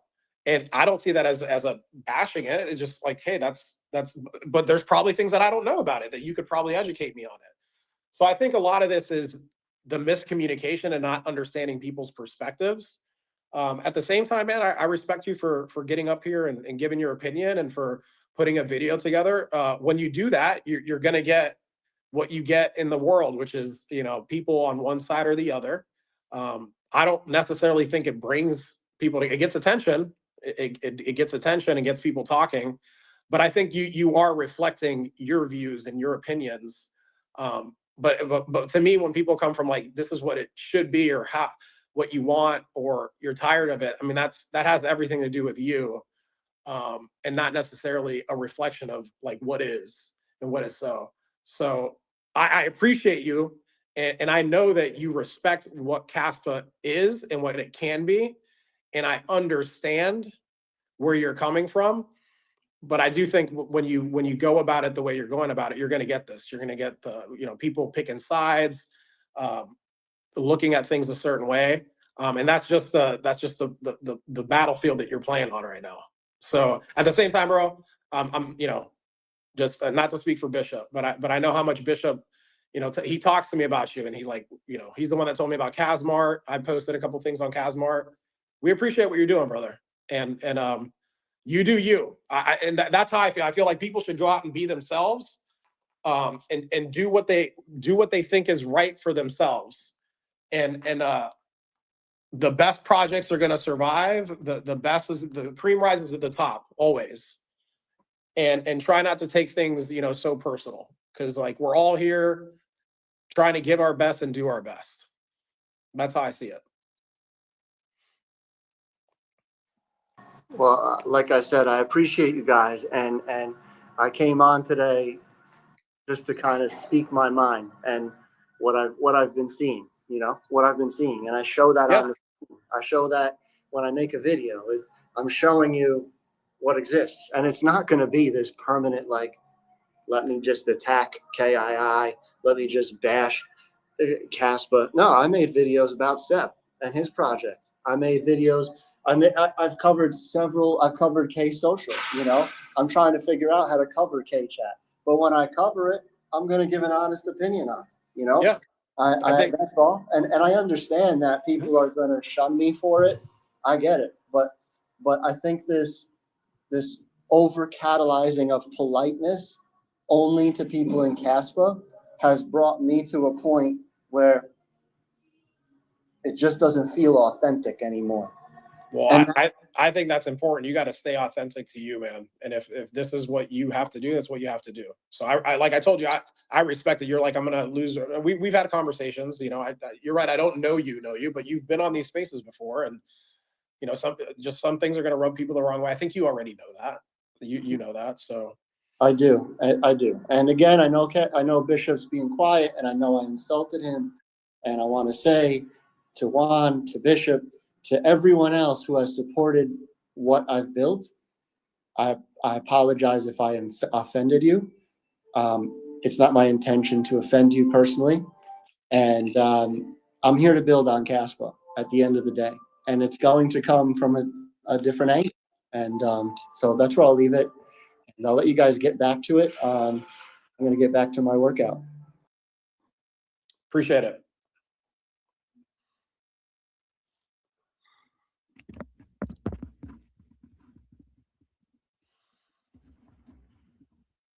Rory, or you got something to say, STP or Rory? I see your mics are muted. Go ahead. Yeah, I wanted to say something to Kasmi. Kasmi, I totally understand your cross view on the crypto market, but let's not argue. Okay, we are here to discuss on a nice way, in a polite way. But crypto, in my opinion, is proof of work. So Bitcoin, Kaspa. Proof of stake is an evolution of Bitcoin. So first we had Bitcoin, and then we had proof of stake, and this is an evolution of Bitcoin. This comes with a cost. Proof of stake has to give up on something like safety, decentralization, censorship resistant, global network. Bitcoin tried but failed due to technical limitations. I hold myself Bitcoin because for me it's like they say it's called Bitcoin, but Bitcoin is number one, but technically is useless. You cannot build on Bitcoin. You can send some transactions, but you have to wait 30 minutes sometimes. But Kaspa is, and I quote Kaspa Industrial Initiative, totally decentralized, permissionless, censorship resistant, global. And this is why Kaspa is so special. I understand that there are some benefits on proof of stakes, but they have to give up on something. As I mentioned before, proof of stake has to give up on something like safety, decentralization, censorship, and not global. And which Kaspa is. Kaspa is all of these things. So this is why I'm only interested in proof of work cryptocurrencies because this is really my kind of stuff. So, but don't that's it. Sorry, I'm not used to talk in public, so sometimes I'm a bit. Hey, you're good to go. I think no, I appreciate that, STP. I'm with you in terms of how I see when I really studied the two, what essentially proof of stake and proof of work are. There's a bunch of different explanations out there, but in simple terms, for me, proof of work is real. It's backed by energy and it's permissionless, right? And then with proof of stake, it has validators to secure the network. So to me, proof of stake mirrors essentially the system that we already have in place, where you have to stake a certain amount. You have to, the people that have money, they don't have to necessarily put in more money or effort or work in order to validate their place in the in the system to secure the network. Where in proof of work, it's like, no, you have to bring the work you have to bring energy to it. So to me, the digital commodities are Bitcoin and Kaspa. And yeah, speak to some of the points that you're speaking on. I agree with that, right? But I think it takes people doing their own deep dive, and depending on where you come from and how you see the world, to get there. And I think that everybody kind of gets there on their own time. And when there's the disagreements, that's, to me, that's where it stems from. It's the initial understanding, and like, what is it? Like for me, I didn't come into I 2.5 years ago. I've held Bitcoin since 2018, but I can just speak from my experience. That's all I can speak from. So it's like I already had money. It wasn't about trying to go into this as an investment. Like I really saw this brand new frame of the world being built on this technology that just completely blew my mind. And it did start with Bitcoin, and I think Kaspa's an evolution of that. So, we're still all learning here, and I think it's important to have patience with where people are in their process, and try to explain it. Like speaking of what I talked about, I think it's about like why am I doing the show with Bishop? It's like because I have a great relationship with Bishop. We've had some beautiful conversations, and I'm like, let's have this conversation online and learn as we go. There's a lot here. It doesn't make sense to a lot of people still. So it's just an opportunity to educate and bring people along. But you have to remember, one of the things I say, be humble, be kind, and give it time. You have to be patient. And I can speak to that as being a coach, a leader within my family and within my community. So that's where I see this. Bishop, you back? Yeah, I'm back. How you feeling, buddy? No, I'm good. I was looking through Twitter to see where the live stream goes, and it looks like on desktop it's part of where the spaces are, but on mobile, I don't know where to find the live video. So I was just tinkering with that while. Oh, okay. Yeah, I have no idea. Yeah, because I remember when we had Parker and Chad. When we had Parker and Chad on, we had like almost 1,000 people view the live stream. There's only 5 in there now, which is fine, but we had over 30 in the spaces. There was 2 over on YouTube. No one on Vivo. We're all good, but I was just that number looks so small compared to what it used to, and I'm assuming that's good for Twitter cleaning up whatever might be false numbers. But I was just seeing like, okay, is there an access issue now? Is it not going to the right feed? And I couldn't find it last week either. And I think it's been a change over the last couple of weeks of where they're putting those the live videos for broadcast. So I was just looking for that myself. Yeah, and there's been some like new terms and conditions too with X, right? With Gotcha. Some of the content that's being created. So I don't look into any of that. Yeah. But yeah, there's gotta be something there. Yeah, we had Buffalo join as a speaker not too long ago either. So always happy to have Buffalo here. What's going on, buddy? Hey, good morning, guys. How's everybody doing? Good. How are you? I'm awake. I'm alive. My legs are working. Kaspa still exists. It's a good day. Hell yeah. Yeah. No, I've just been listening. And I understand Kasmi's position. It sounds like he's gotten flack from certain community members, but he knows that we're all here to support him. At least, I mean, all I can speak of is for the speakers here, and I'm sure most of us on the call respect and have love for Kasmi because he brings so much to the table. Like he makes this effort to be on these podcasts and to be supportive and to let us know what he's building and what he's putting together. And for as much as I know, I could be wrong, but Kasmi is an American, and we do have this wonderful thing called free speech in America. And sometimes people aren't going to agree with us, and that's okay. And but something at least that I can speak to that kind of Juan was talking about that I 100% agree with, and you as well, Bishop, is that we try to promote positivity and positive vibes, because that's how we can grow and that's how we can build and how we can support each other in this community. I don't care if Casmi likes, poodles, I don't care. I don't care if he doesn't like steak. I don't care. I like who he is. I like how he operates in this community and what he's building. And it doesn't matter. It doesn't matter to me what other where his hands are in other crypto projects, because he appreciates proof of work and he appreciates proof of stake. And some people may or may not agree with that, but does it really matter? Like, the guy is awesome. He has nothing but respect, and has a very balanced temperament, which makes him great in these spaces. And he's always willing to listen and learn and provide knowledge. So I think what Kasmi brings with his knowledge from like Pump Fund and all these other spaces in the crypto in different crypto communities has nothing but built us up. So I'm just letting you, Kasmi, I appreciate you. I'm glad you're here. We're not against you. And if anybody wants to give you shit, well, just let them talk to the void. Who gives a shit? No one cares. The thing is that you're moving forward. You're helping this community, which I appreciate.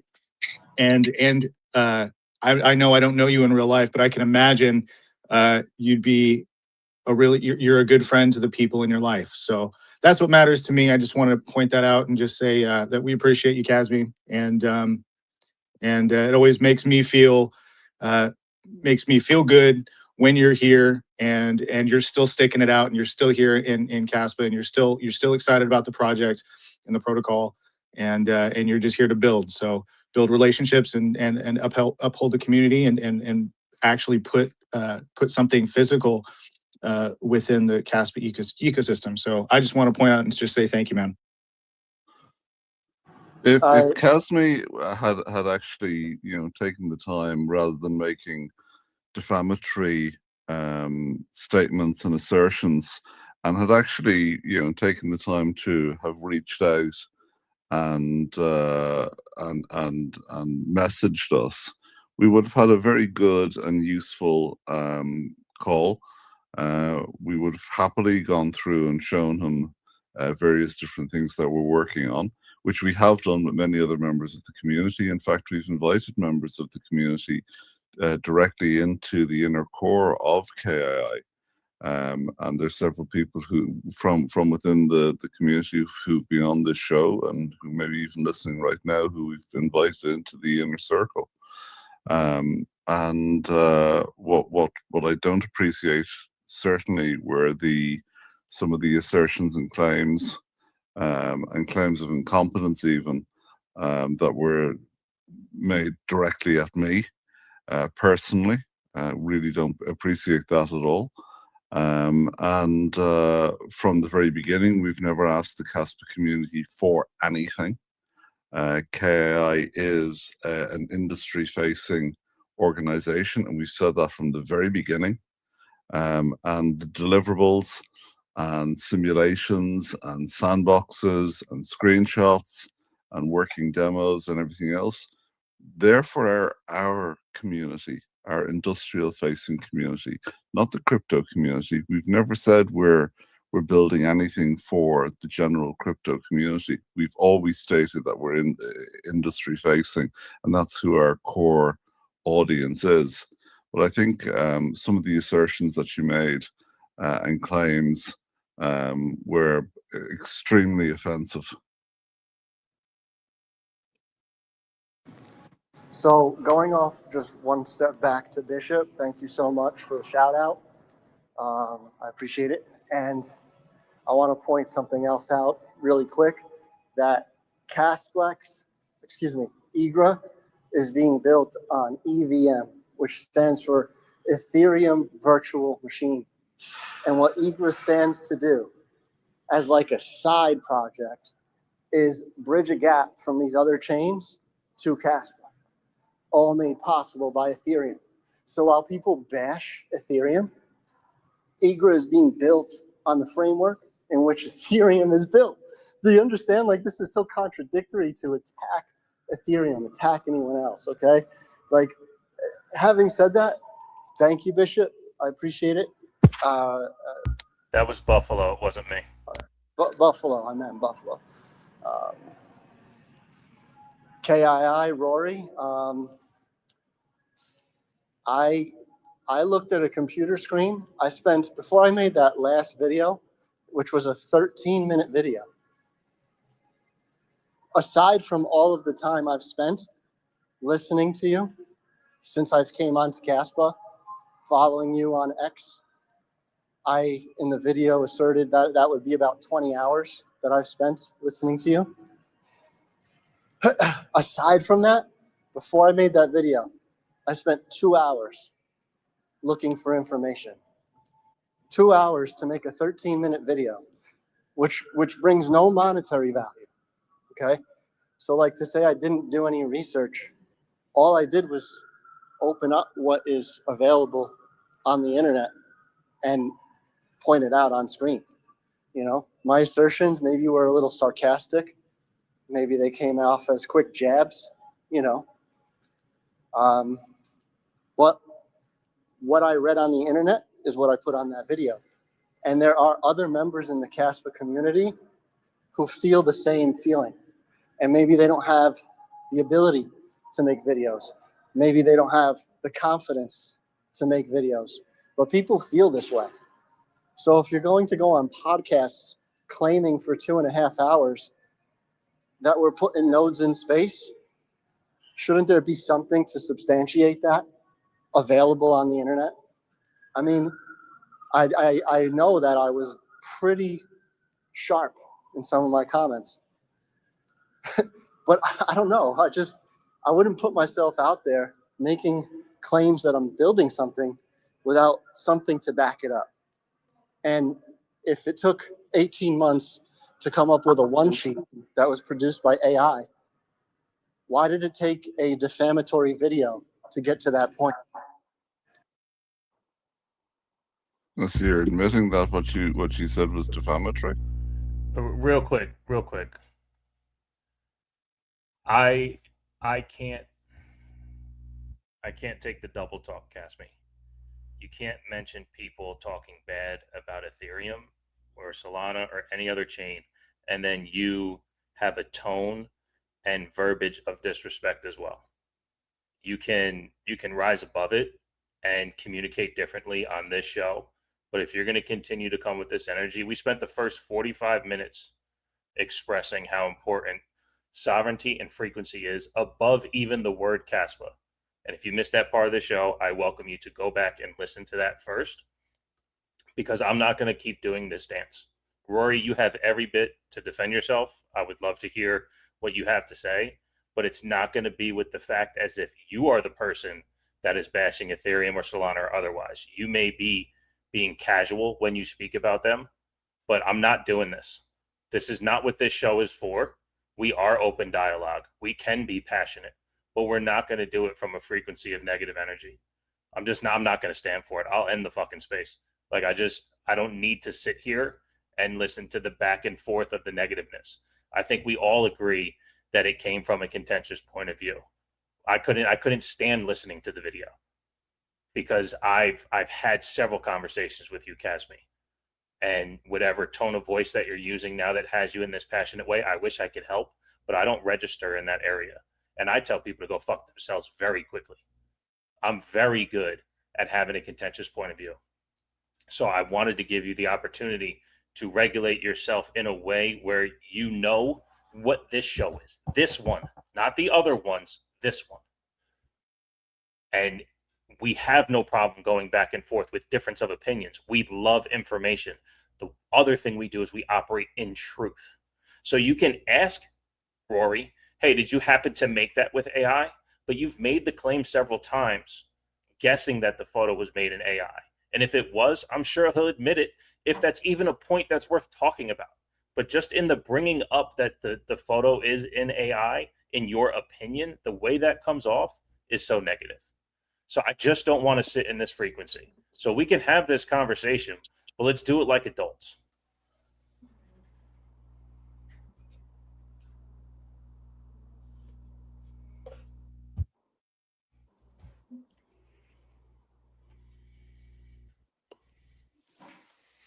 The space is unmuted, so you guys can, by all means, go ahead and have your conversation. Yeah, so, I mean, Rory, if you had, I know that Kasmi just spoke, but if you had anything to say, Rory, you can. If not, we can move on. To be honest, I don't think I'm going to be participating in any further Okay. blockchain banters until I reconsider the reaction of people like Kasmi and those sorts of things. We're a self-funded organization. We're not asking anything from the Kaspa community. We're doing everything in good faith. We have a code of ethics that we work by, and that's been proven out through years of building other industrial initiatives and various other activities that we've undertaken to do good and to promote new and developing technologies across the board. And we've done that in the energy sector, and we've wanted to try and do that with Kaspa. And really don't appreciate being personally attacked, which definitely seemed to be the case. There was also very specific false claims made in the video, which again we don't appreciate. And I think we'll reconsider how we engage with the broader community. Well, I think not to cut you off, Rory, but here's what I have to say, because you I mean, I'm going to speak for Bishop too, because I know Bishop feels this way. Kasmi does not represent the majority of all of us. He definitely doesn't represent me. So I mean, obviously do what you have to do, but he's listened to 20 hours. We've had you on from 2 to 5 a.m. Ireland time, and that's the other show. This is live on the Kaspa Standard, but I know that you've come on that show and been open. And I can tell you that the community does appreciate that. But Kasmi doesn't represent every single one of us. I think the overwhelming majority of people, especially the ones that show up, like myself, Bishops, the ones that speak, the people that I get to talk to, not the ones that sit in the background, hide behind meme profiles and all that. Because to be honest, a lot of what's here, like, you show your face, we know who Rory O'Neill is. Like, we see you, and we appreciate you. So do what you have to do.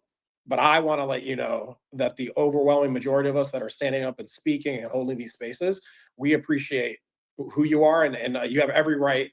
The question I did have, and I know he stepped off the stage and he's off, but it's like you said, if you just had called out to us, if you just had a conversation, we would have shown you and we would have had to talk to you. Right. And he did not do that. So let's make that clear. He went and did 2 hours of research on the internet.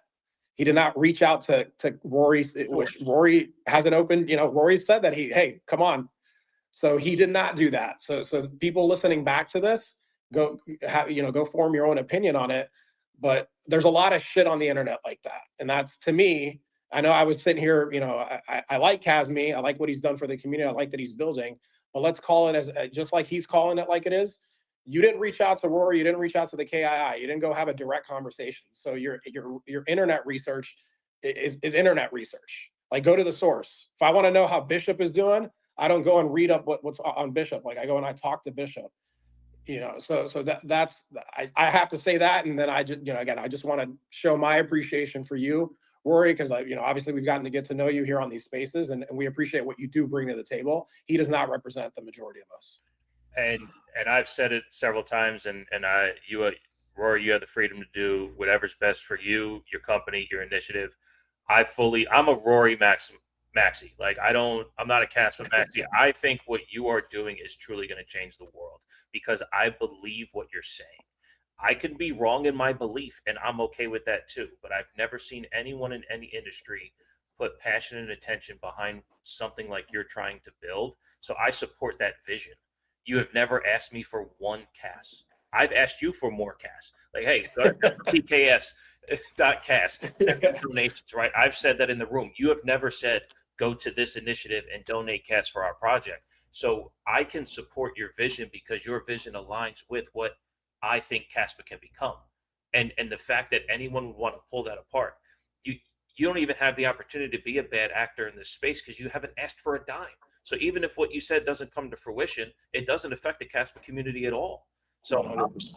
that's why I'm so passionate about what just happened. And honestly, it's been fucking with me the last couple days.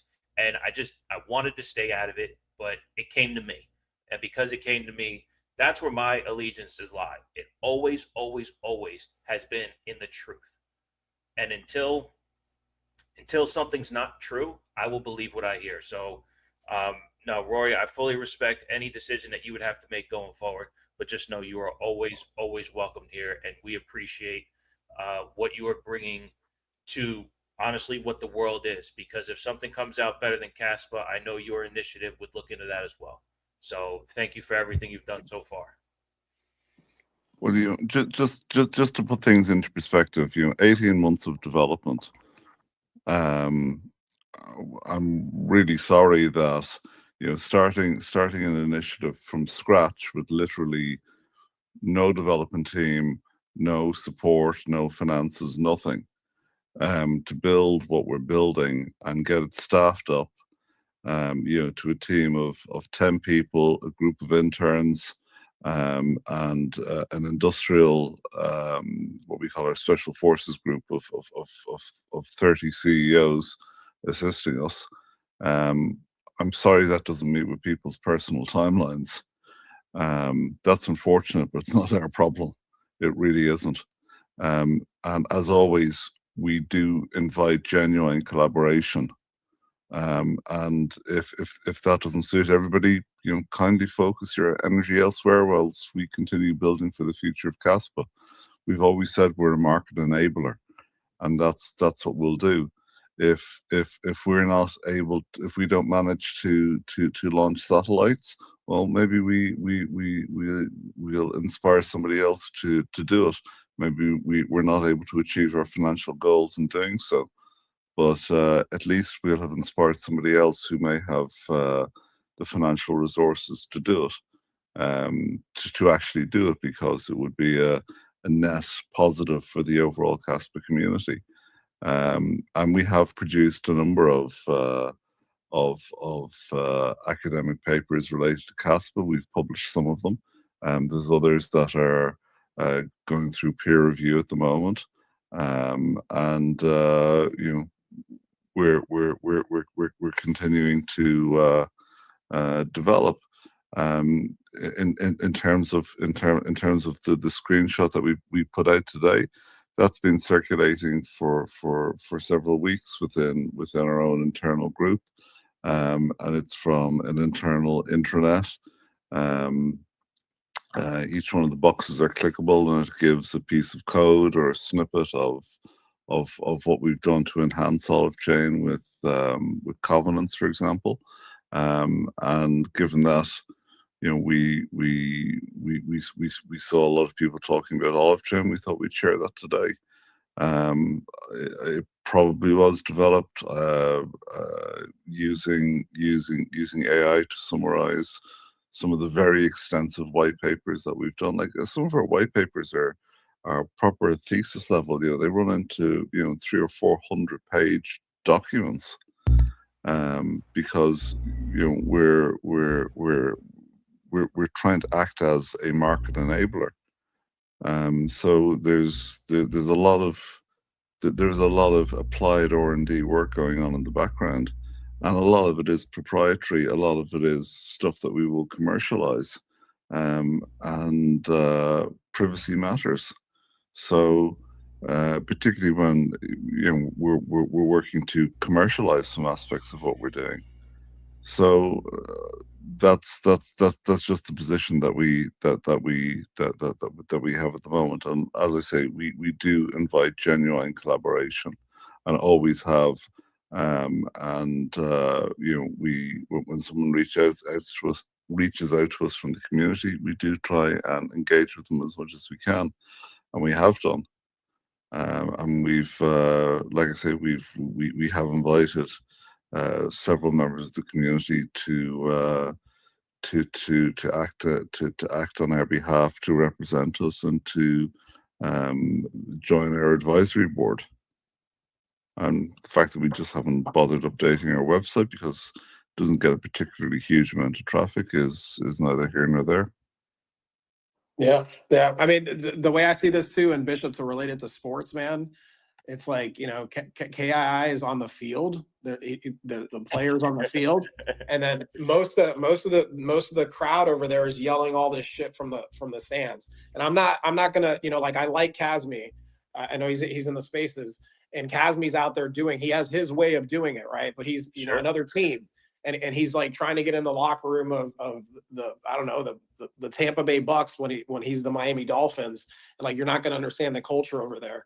So I don't know, that's how I relate it. I just see, if I want to do a video, or which I personally just wouldn't do, like, I'm going to go straight to the source, and then I'm not going to attack people personally, which is what that video. I listened to it for 13 minutes. It was hard because even in the description, he wrote a very surface level response to this, right? He did 2 hours of research. He did not go directly to Rory to have a conversation.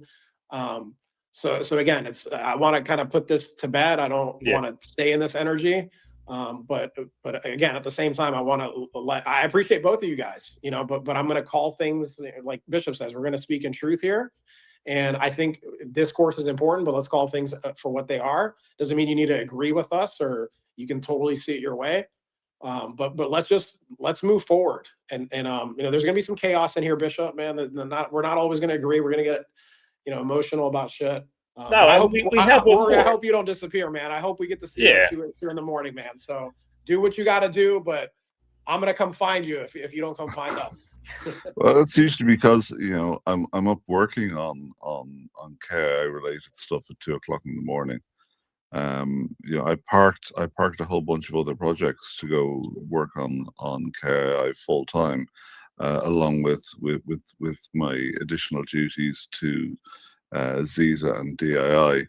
But you know, I'll just finish up on this note. You know, we owe explanations to our partners and our stakeholders, and not to every self-appointed watchdog who's chasing views.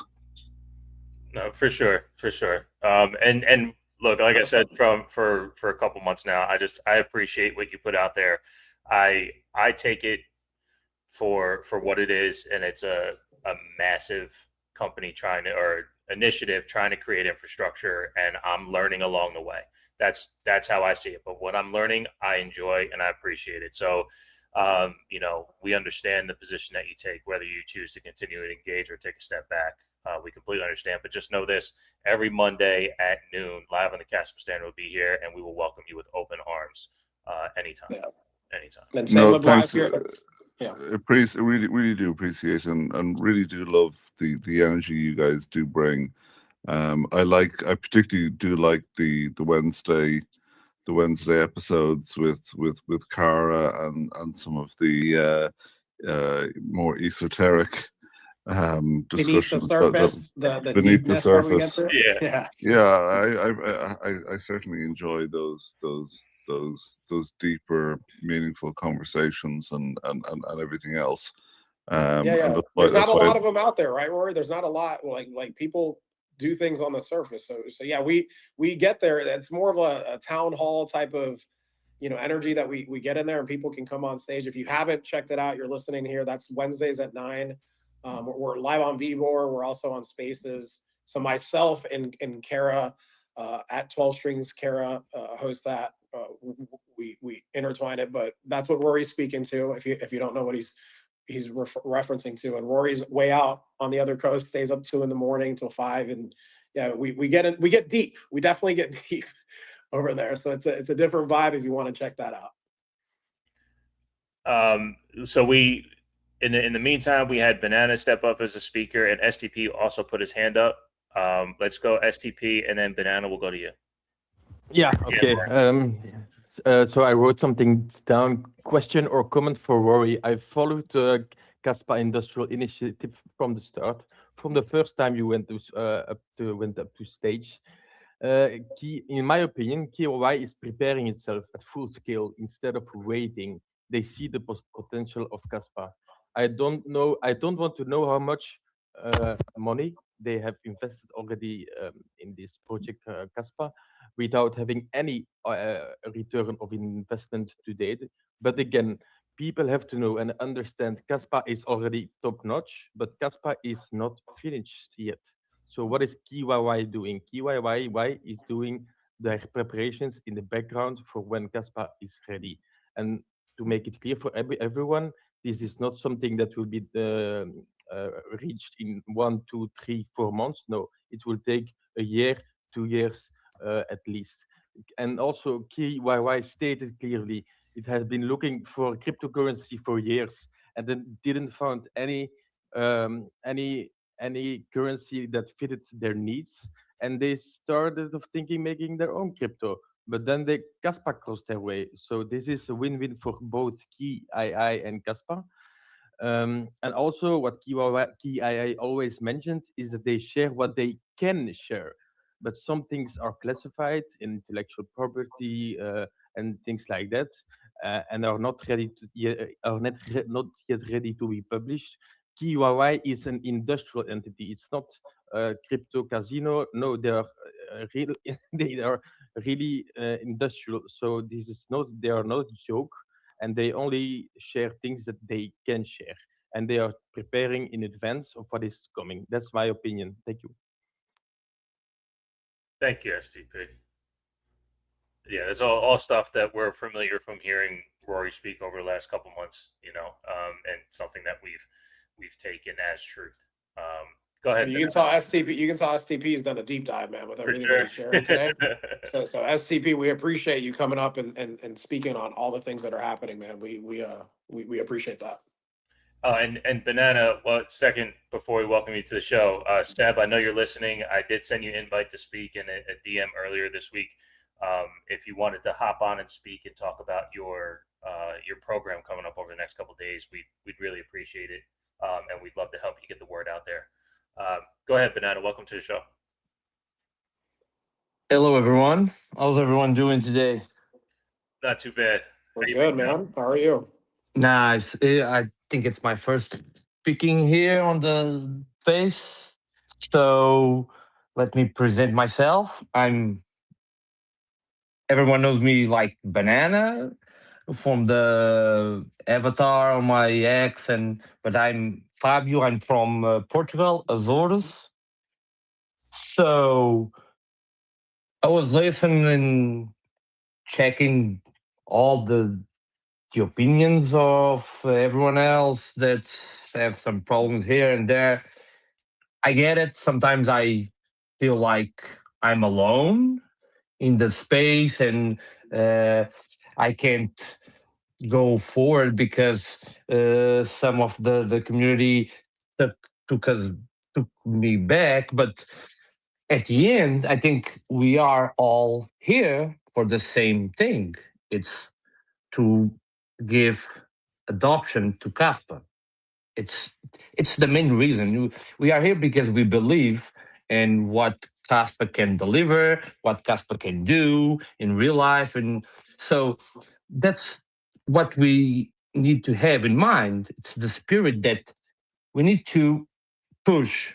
Yes, some days are horrible. I've been working on my app for 3 months now.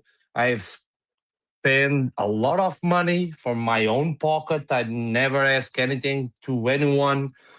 I've been in meetings over meetings every day. Even last week I start with my lawyer to start the process to legalize the app and make everything goes smooth to when the time comes, everyone can use the app and no problem at all with any kind of legal problems because we know that crypto is not yet. Crypto is ready, but the rest of the world is not ready. So what I look, it's even on the bad days, I stop to listen or reading and I start to building because I want to see Kaspa on top, not because it's best, but because it's that has the best price. No, it's because as Kaspa has the best tech. I've been in communities for 12, 11 years, all type of communities. I just discovered Kaspa 1 year ago, 1 year and 2 months. Everything changed for me.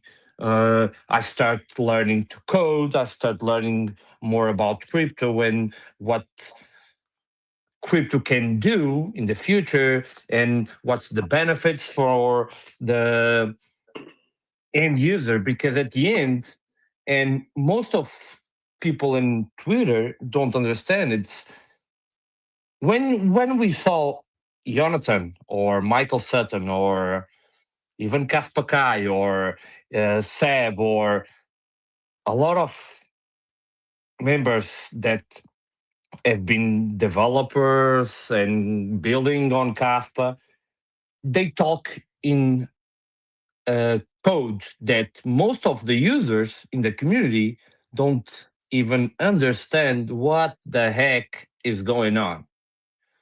VProx, Covenant, and okay, that sounds too fancy, but how that really works on the user that don't understand the technical part. Can you guys hear me? Yeah, we got you. We're Okay, sorry. yeah, we're taking all this, giving you the opportunity to get through the English. I know it's not your first language, but you're Yes. I'm trying to. Well, and we're taking it in. You're doing it. I'm trying to explain the best way possible. So, could you actually tell us a little bit about your app, or you have to wait for those other developments to happen before you can speak on it? No. The app. I pinned it to the space as well. I pinned your pin profile. Yeah, and we have had on one other time. It was yes, yeah. It was a while back when he was the banana. Yeah, he was the banana. Yeah. So, still building the AI version of you or the cartoon version of you. Yeah, you did have the banana, and you talked about the on-chain POS. Yeah, we did talk about this.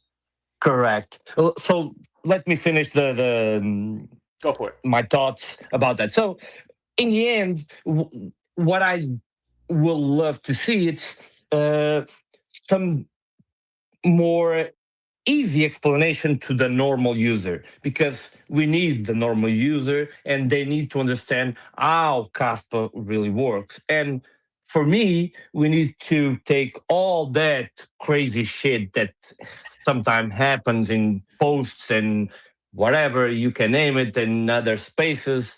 I don't know. But we need to make sure we all want the same thing. Kaspa to succeed, adoption, Kaspa to be the one. So that's one thing that I really love to see. It's everyone comes together and goes together to the same pot. Now about my app. So it's working. It has been working for 1 month and a half. Have everything ready, work 100%.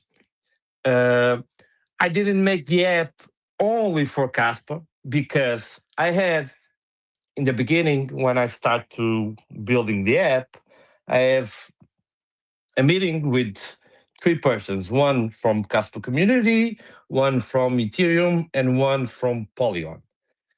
So one member from Polygon wants to buy the app. I didn't sell the app. The amount, it's not the amount that will solve my life, to be honest.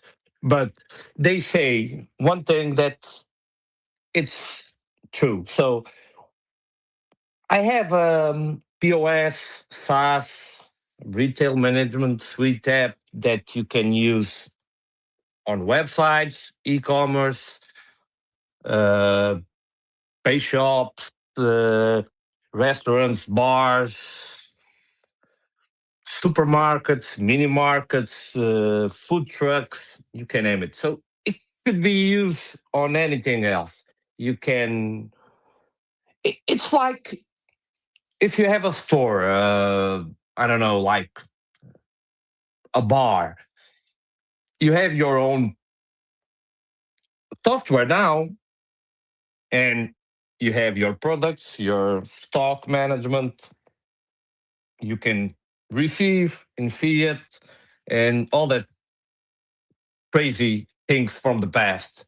My app does the same thing, but for crypto. I have Kaspa, Polygon, stablecoins, Ethereum, Bitcoin. So I had to have more than just one crypto, because if we look, all of us don't have only Kaspa. We have Kaspa, we have Bitcoin, we have other crypto that we like or we trust or we believe that will conquer in the future. Well, it would also be foolish to think that there's just going to be one in the end, because there's Yeah. Yeah. too many people to only have one.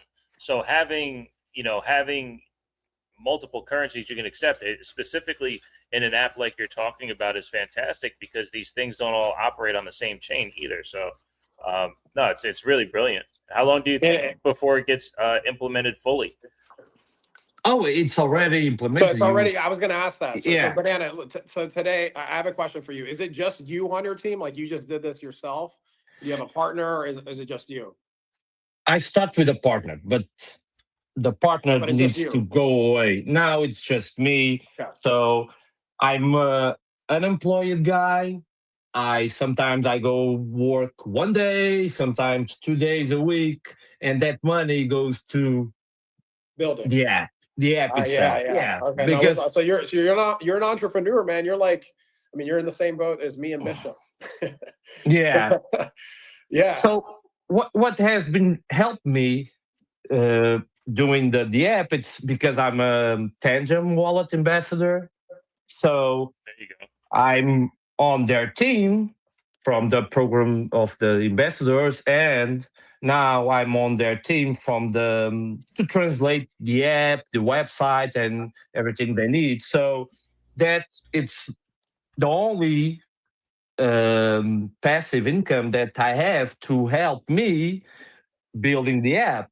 So some people complain about I have a lifetime subscription, fee subscription. I get it. I understand. But people need to understand sometimes we need to have something in return just to keep building.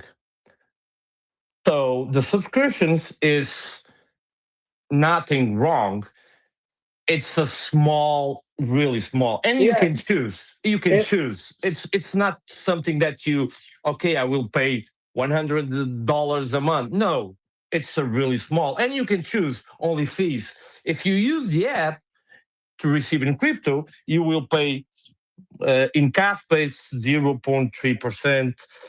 If is another coins will be higher. So the logic is I want two people to check Kaspa before they choose anything, any subscription at all. That's the way I find to look to other communities to have a look and start searching and research about Kaspa. Gotcha. So that's Question for you, my Banana. yeah, I'm sorry. that's my point. Yeah, no, it's awesome. Like we need things like this built. So I have a couple questions. So one, have you gotten merchants on this? Is anybody using it? Do you have? Yes, for now Okay. I have 30 people Okay. using. Awesome. Okay, that's Yes, great. yes, go ahead. No, I Is was there going daily to say, active and then I users? just Sorry. wanted to speak to the subscription part. I mean, I think it's. Do you have like a sales anybody that could do some sale. We got Seb on here. We're going to have him speak as well. I just think there's an opportunity here with some of the merchants that are eventually going to be onboarded to CAS maps, you know, for there to be some sort of collaboration with people that already are using Kaspa or Kaspa and accept Kaspa, to at least reach out and have a conversation about trying out your products. That's really what it's about. I mean, I noticed this coming from an entrepreneur, like sales type of guy. I'm just like, I'm not a builder like Banana, but it's like, if I had something like this, I'm knocking on doors, I'm making phone calls. Like, I have no problem doing any of that. And that's what I've offered to help with Seb. And that's how I've onboarded people to the wallets. So it's a different skill set though, to build and create, and then go out and actually explain, you know, bridge that gap from what somebody's using currently to what they potentially could use to ease their use of payments and how they accept payments. So that's an opportunity right now. So if anybody's listening out here wants to support Banana, or like that's your skill set, you can potentially collaborate with them. You know, I encourage you to reach out. So that's what we need. We need more. You know, I think it's awesome what you built, Banana. Yes, and I have a partner program reseller. So imagine you go to your barbershop. You know him, he's your friend from school. You can enter my partner reseller program and you can earn a commission from just using your code. So imagine you enter the program, you don't have any cost to enter the program. You go, you share the code, that barbershop, you know, starts using the app. So if he choose an X type of subscription, you will receive a commission right away. Let me ask you this, because I'm going to go see my barber on Friday. Let's try to take some action for you. So let's you and I talk. I'm going to DM you and talk to you, but I'm going to go see my barber on Friday, and I pay him in Kaspa every single week. So I don't see why we couldn't do this for him. And then there's other barbers in there that I could potentially get on as well. I'm not sure if when you were on the last time, because you mentioned a local POS as well. Did you had mentioned something about the hardware it would take to have that in these locations? Yeah, okay. I talked about that a little bit too. So I'm curious what that looks like now as well. So hardware for these. Yes. So okay, I understand. I had some complaints because I can use my wallet and generate an X amount and share my address. And yes, it's true. You can use Castle or Caspium or Casanova now, and you share your QR code. The people just scan the QR code, and okay, that's brilliant. That's work. It's great, but okay. So you have a business, barbershop. Okay, what you can do with my app? You can have your own products. You can make the products in 3 seconds with pictures or without pictures, or right. You can name it. You can have stock. You can remove the stock. You have analytics. Analytics is so you can see which product you are selling the most, which employer are working the most for the crypto adoption, and everything can be downloaded. You can send by email. You can print. You have receipts. You have the Express. I changed the name for Quick Terminal to Express. So you use the Express tab. So you put the amount. Imagine the customer wants to give you some tip in cash. Okay, you put the amount of the haircut you did, and Juan says that, okay, I want to give you 10% of tip. Okay, you put 10% of tip. Then that it will be charged right away, instantly, with real blockchain verification in Kaspa, and that will go to analytics. So you go to analytics tab, you can see everything day by day, a week, month, year. So you will have control of everything you do on the app, not just only on the barbershop. You can go home, take your phone, and check what's happening. So that's the difference. It's what you can do extra with the app. You can have Express, yes, Yeah. just like the wallet, the scan QR code of your wallet. You can do it with Express, but you will have a track of everything you do, or your employees, or yourself. Then you have the security. So the wallet will be always eyes. So no one, unless you, because the owner needs to set up everything, the wallets. And so imagine someone enters with your password or your Google account, because I don't have Wallet Connect to the app, only by email. So every time you change a setting, you will receive a security alert on your email.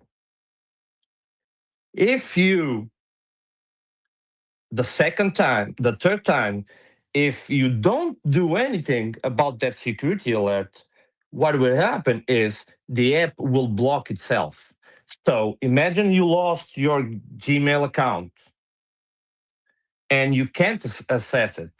The app will block right away, so no one can use or change the wallet address or move any funds, because at the end, it's a non-custodial way, no middleman. So it goes directly to the wallet that the business owner put on the settings. And on top of that, I have an Android app ready to go. I didn't share with anyone. You can have workstations, employers, staff managements, managers managements. So there's a lot of things you can do, and no employee, in case of like a restaurant or a bar or even a barber shop, if you own a barber shop and you have rent 2 desks, okay, they can use the same POS, but you can separate. So okay, this is my POS, the main one. So John is the seat one. Joaquin is the seat two. So the app will separate everything that they will do, and it will be all in your analytics tab, where you can print, download, or for what. Imagine crypto is legalized all over the world. You can even go and check your taxes. Yeah, this is outstanding.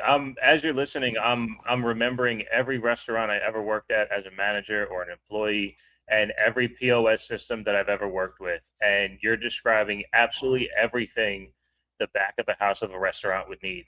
For anyone out there who might not be able to follow along as much as he's saying, imagine you're at McDonald's and you use the kiosk out front, and you're trying to press through your order, but you can't find adding honey mustard to your chicken nuggets. Well, it's not there because in the back of the house on the POS system, they took it off because they're out of honey mustard or sweet and sour sauce or whatever it is. If they run out of nuggets, they go into the POS system and they take it off. So you can't see it out there anymore. Or at the beginning of the day, they can add, we only have enough to make 10 Big Macs. So they put that at the beginning of the day, and then by the time those 10 are ordered, it automatically comes off. So what Banana's describing is instead of, like Juan going to his barber doing peer-to-peer cash, you have an actual infrastructure for the entire barber shop. So if Juan wants to buy beard oil, or if he gets a hot lather this time, all those add-ons are now selectable buttons within the POS system that bring up an automatic amount. Plus, like everyone loves, we go to the coffee shop and they turn the iPad around and they say, tip, and then you press the button. So for that all to be infrastructure that you're building that can run on does this run on the rails of Kaspa, or it's an app built to execute peer-to-peer cash, and that's how it settles? I didn't understand the question. So the actual is the app itself built on Kaspa? Yes, the main focus is on Kaspa. Yet, I have other chains that you can receive. But the main focus is on Kaspa. The discounts, the special prices, everything. So you're going to my app, and I'm showing right away that Kaspa is the way. Do you need a different wallet for each currency, or how are you settling each currency? So you sign in the app, you go to settings, and you can put your wallet. You can choose.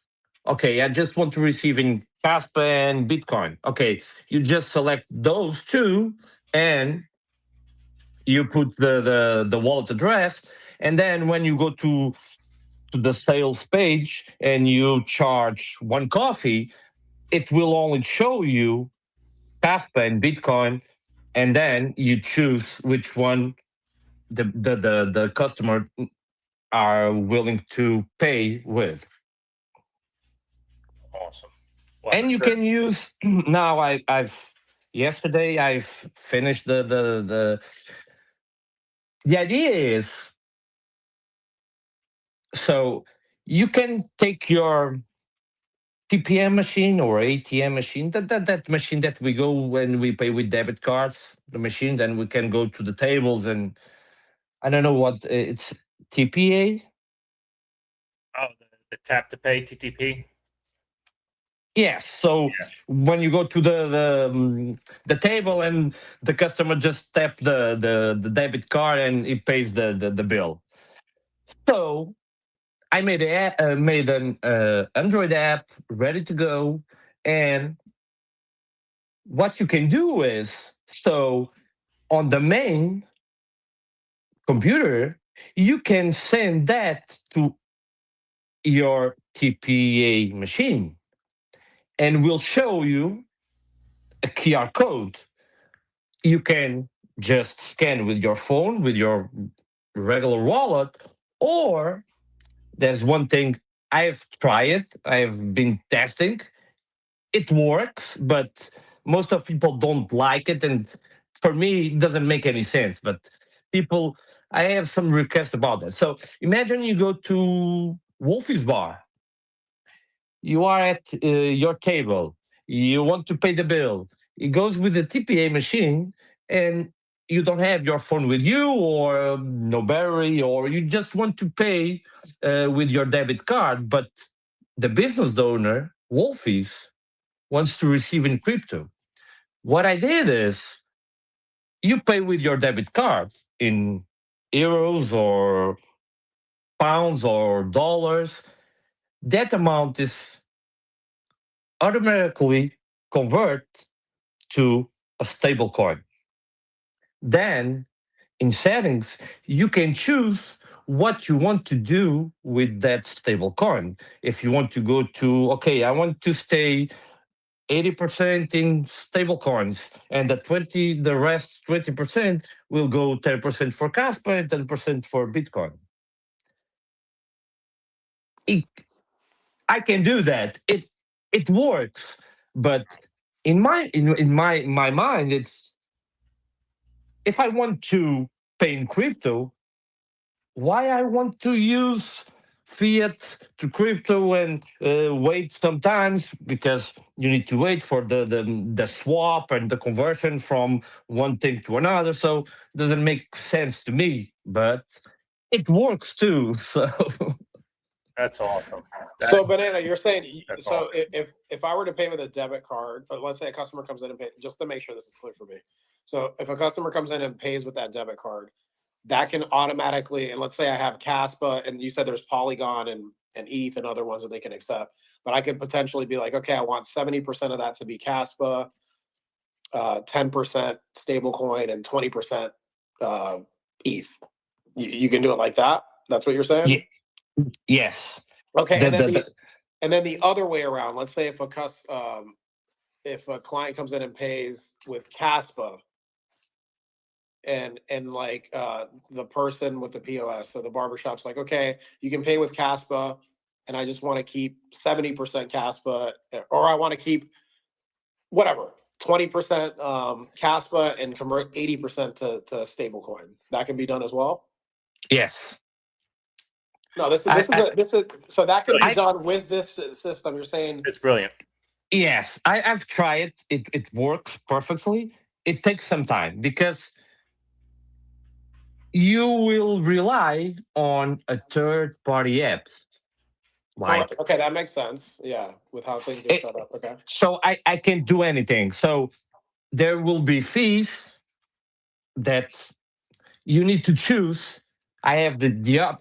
It's not there in the app because I remove it. But the first build I made, it's like, so okay, you can choose where to go, and if you want to receive in stables, then automatically convert to crypto and all the way around. But the problem is, by law, is you can receive in crypto. Okay, that's fine. In Portugal, you don't pay anything unless you change that for the fiat currency. Okay, you can do that, but who's going to pay the fees? So imagine a coffee is $1, but you need to pay, I don't know, 1 cent, 2 cents. Let's put 5 cents as an example. Who's going to pay that 5 cents? You as the business owner or the customer? Well, how is it set up right? There is a fee for using these POSs to begin with. There's a 3% fee that these credit cards, for example, charge to the. I don't know how that works. Maybe Bishop stepped away, but I know that there is a fee that's involved in there that maybe it's not passed on to the customer. Maybe the merchant has to pay for it. So I'm not that familiar with that structure and how that works. The problem is you have Visa, MasterCard, and all other bank systems. They all have a percentage of each transaction you do. They have to pay 1% less, 0.5. Sometimes it's 3%, sometimes it's less. Depends on countries and banks and Visa and MasterCard. The problem is what we are trying to do is to get crypto adoption. So why are we going to have that system working like, okay, so I'm going to pay with my regular debit card and goes from dollars to stable coins, then you want to convert to one crypto that you love the most. So there's a lot of steps to do, but who's going to pay that all those fees? Are you the business owner, the customer? The customer will not be happy to pay 3% on a debit card plus 0.3%, if I'm not wrong, on change now. So I don't think that that's the right way to do it. So why not educate people to have a wallet, to have a Tangent wallet, a Caspian wallet, or I don't know, a lot of wallets out there. Why not educate people to use them and start using? Yes, there's another thing you can do. Okay, you can choose as a business owner, you can do like, okay, so I will receive in Kaspa, that's no problem, but I don't want to have all that because the price it's going down now. So maybe I will stake like 10% in Kaspa, the rest will go to a stable coin. You can do that. It's possible, it's working. It's awesome. And then you can do the rest with your own wallet. Then you can invest or buy or whatever. But Sure. Yeah.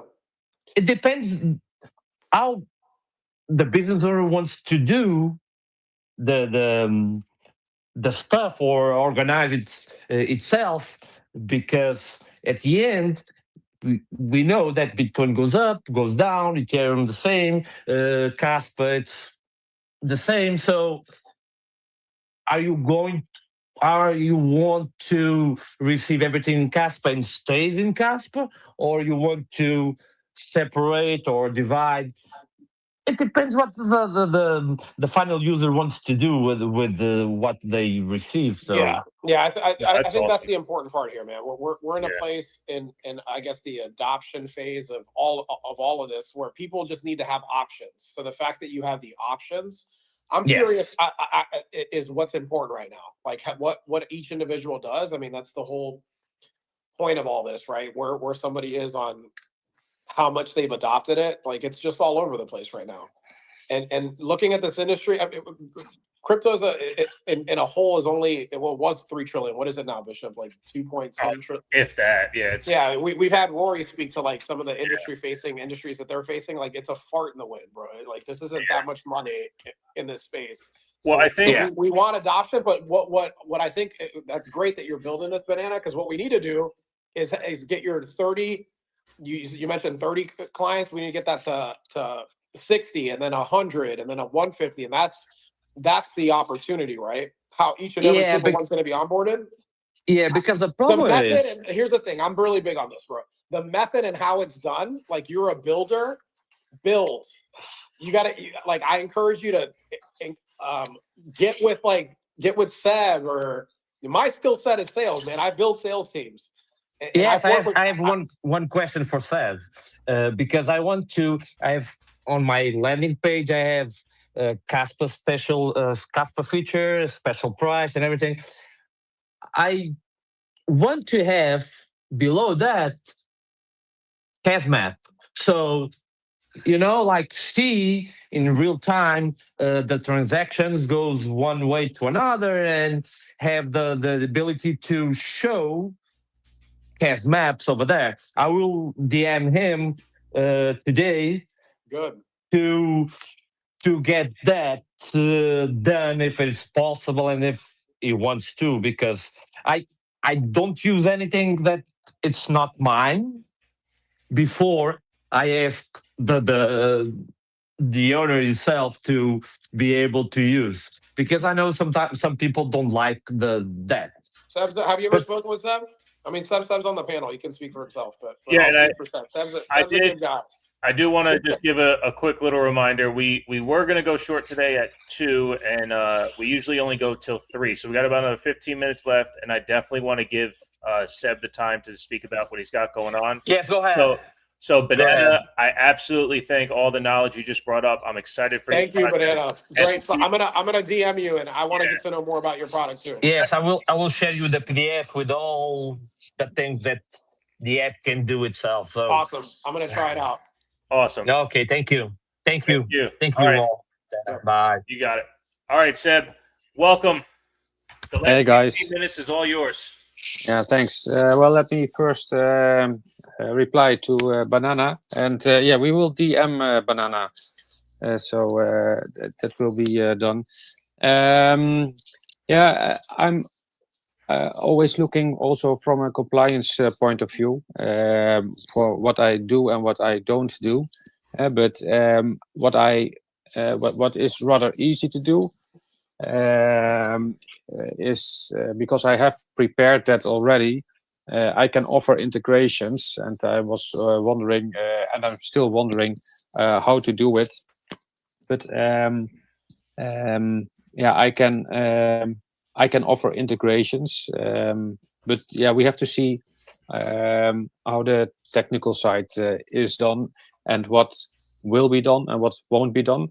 One of the things that I do not want to do is to give the impression of any solution really, at least at this moment, that I'm vouching for any solution in the space. I think that's for most of the solutions still too early, but making use of integrations that I offer, open options that can be done.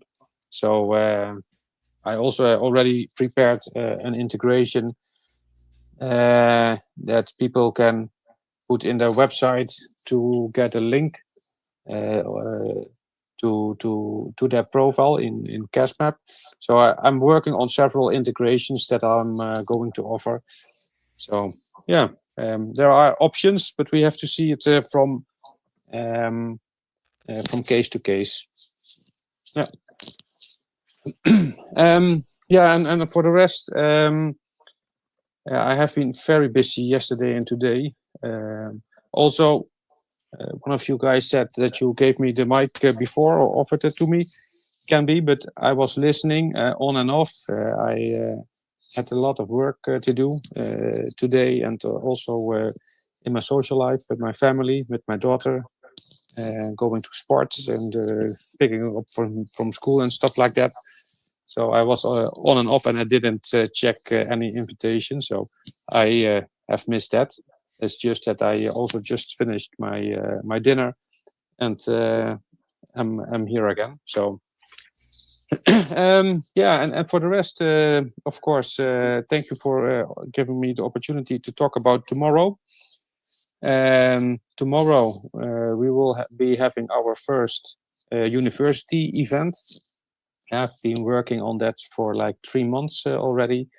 A lot of preparations have gone into that. Yeah, I wonder, for us, it's also the first time. I don't want to call it a pilot because it is at a university and we are very happy to do so, but it's the first time also for us. So we will be getting a lot of experience from this event. And we also are having the program together with all the amazing speakers that are joining in. One of the nice things is that the speakers and the projects and companies that they are in, and also they themselves see the importance of getting students interested into Kaspa and the Kaspa ecosystem, because the students of today will be the researchers and the developers of tomorrow. And if Kaspa is going to do what I think almost everybody or everybody in here thinks that it will do, we will have a shortage of qualified builders. It is already at this moment very hard to find the right people. And the moment the ecosystem really starts to grow on all levels, all types of positions, it will be very hard to find the right people. So yeah, that's one of the main reasons that I started with this Kudos initiative. I must say we have. I also see Elliot in here. Elliot is also helping, and he had a very good idea to make it more of a tiered system. So Kudos is the most intensive one. For Kudos, for those who don't know yet, Kudos is an acronym, and it stands for Kaspa Network for Universities, Developers, and Open Science. And that's a global university program to bring students, universities, and the Kaspa ecosystem together.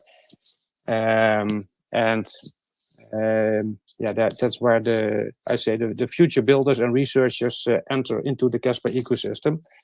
Aim is to get 20 universities onboarded with a minimum of 5 students per university, who will then do at least 2 events or have a continuous activity in the Kaspa ecosystem for each year.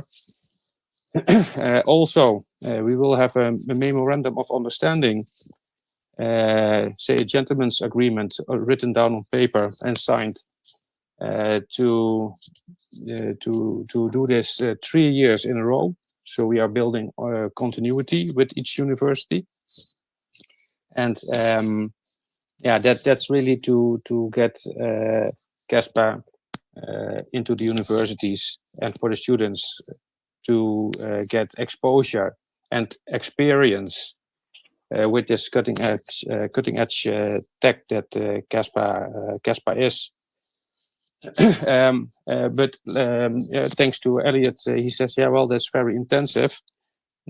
We should also make it easier for universities to join. And so I now also implemented that. Now also when somebody onboards, he can choose during the onboarding process to be joining just as a regular Caspian, as a merchant, but also as a student. And to add a university, you need to have an email account with the same domain name as the university has. Now, I do know that some universities have different email domains. So there's also a possibility to apply, and then it will be manually reviewed. But this way, we are sure that the universities that are being added to CASMAP are also really done by either students or professors or other employees, but at least there is a real connection with that university. And of course, we will do a follow-up. And so that's more of the low-hanging fruit. This has been implemented, I think, Friday or Saturday. So that's still new, and I have to make it public. Well, you guys hear it now first here on live on the Kaspa standard. And then the second tier is that somebody from such a university wants to do an event, just a single event, and he can do it on his own. He can also reach out and get assistance. And then the third tier is really starting with the onboarding of the Kudos initiative. And that can take a year, such a process. And we also have a letter of intent to start it officially. And then it will end up with a memorandum of understanding that we really will be doing it 3 years in a row. What they are getting from it is with CASMAP, we opened a Kaspa ecosystem network. Also, for now, we have these industry experts, these speakers, who will be doing for now an online live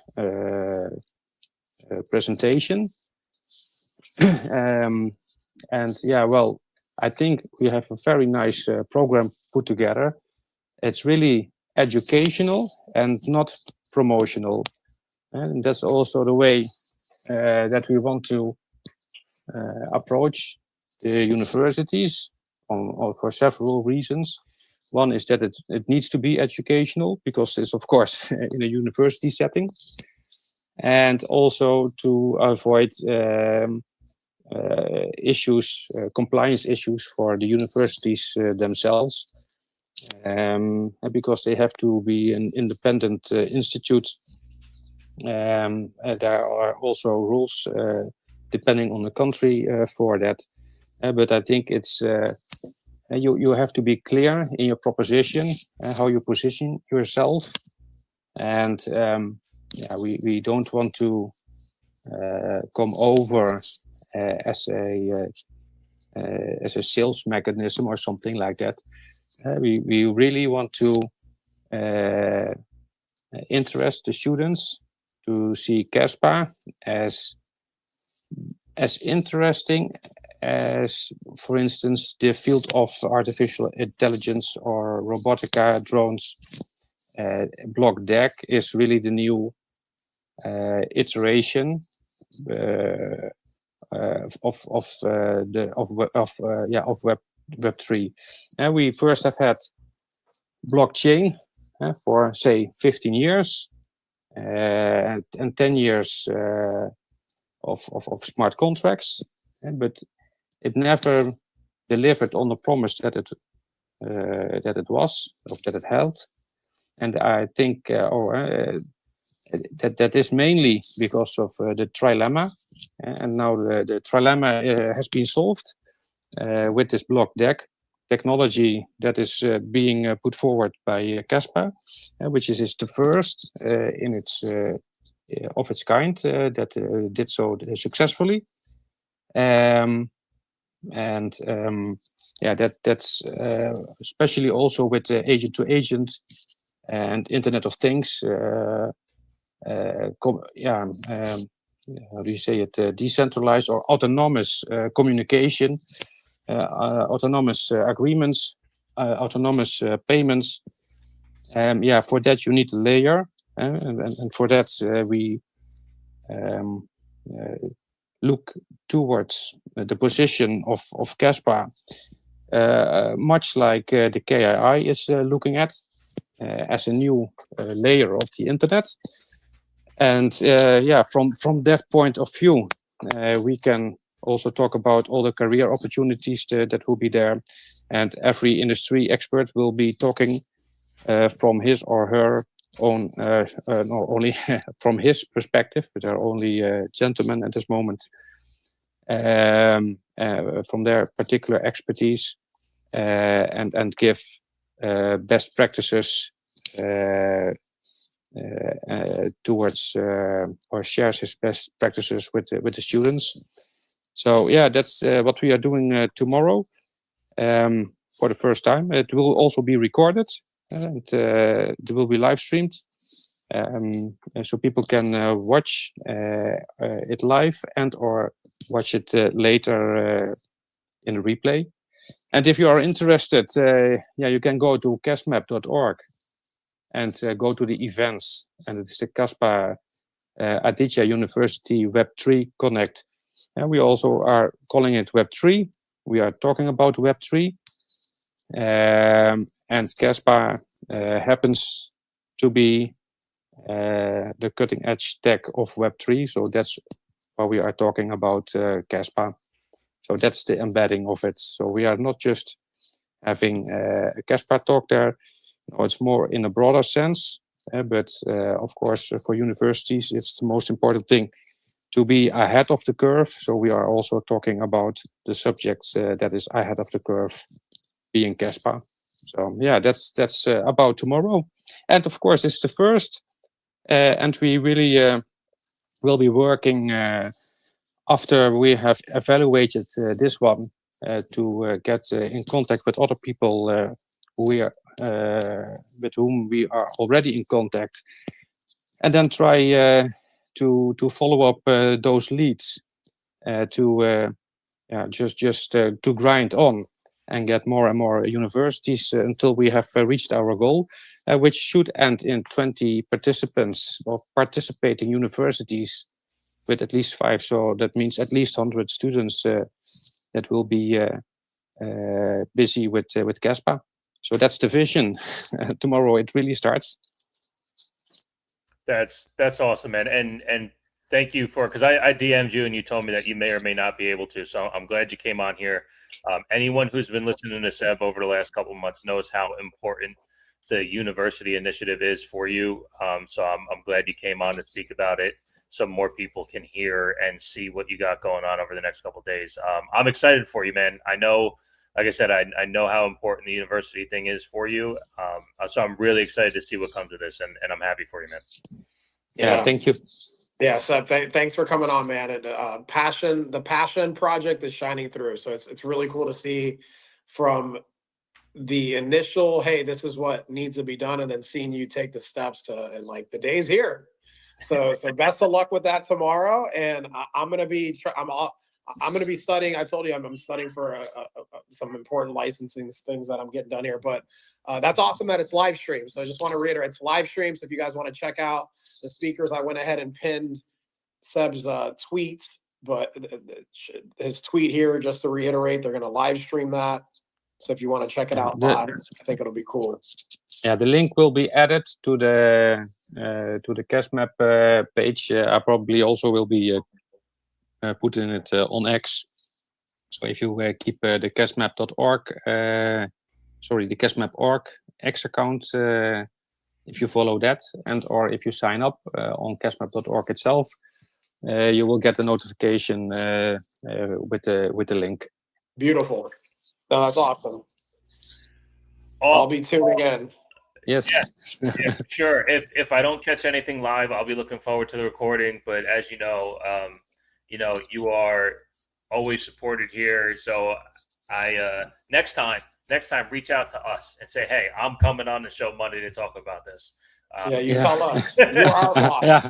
You guys are all our bosses. One thing I did another nifty extra on the event page, and that is that you now see both the local event time for where so in this case the Eastern India time, but also your own local time for where you are living. Especially if you are logged in, it will get your city that you are registered in. Wow. So you can see at what time it is. And there's also a countdown. It's now 11 hours and 26 minutes, and then it will start.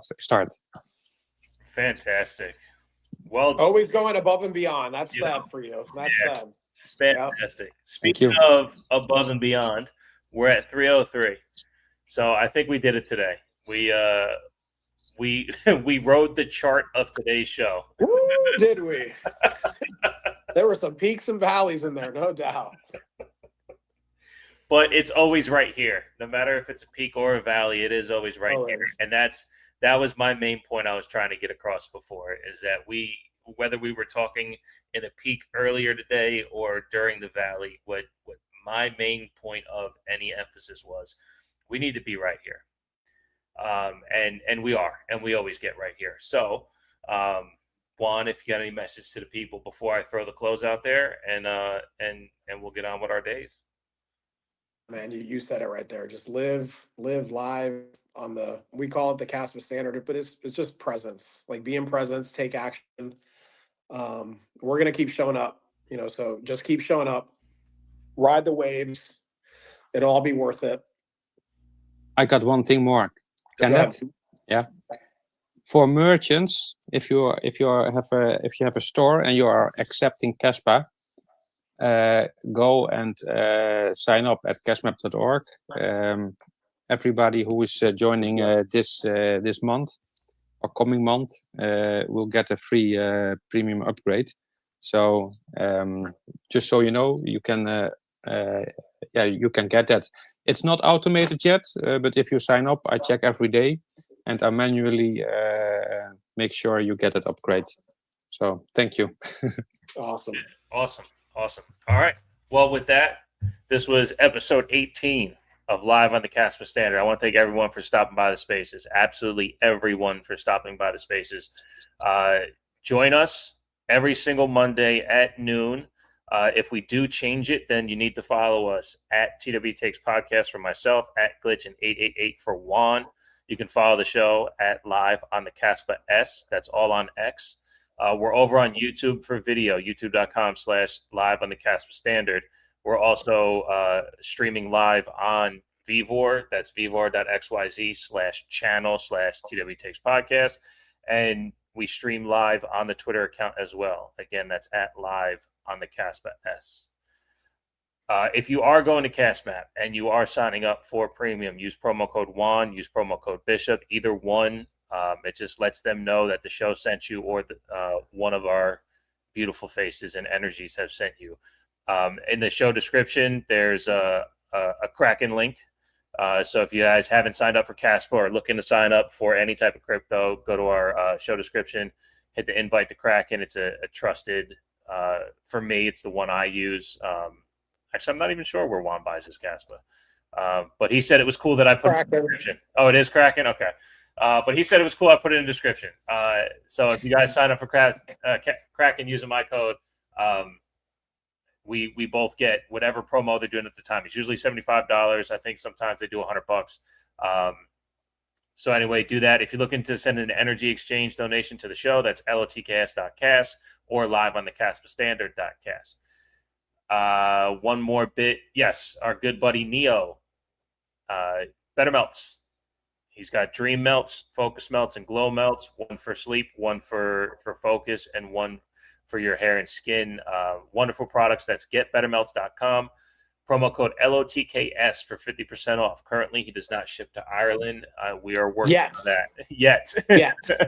Look, I asked him, I said, hey, what if I became a Kaspa distribution for you? That was right before he went through his trials and tribulations there. Yeah.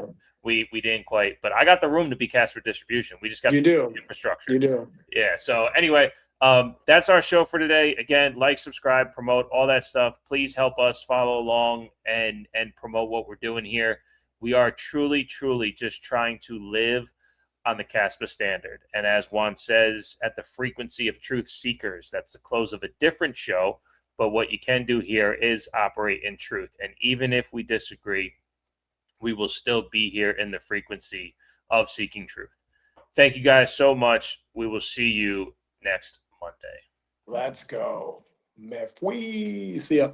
See ya. Senor.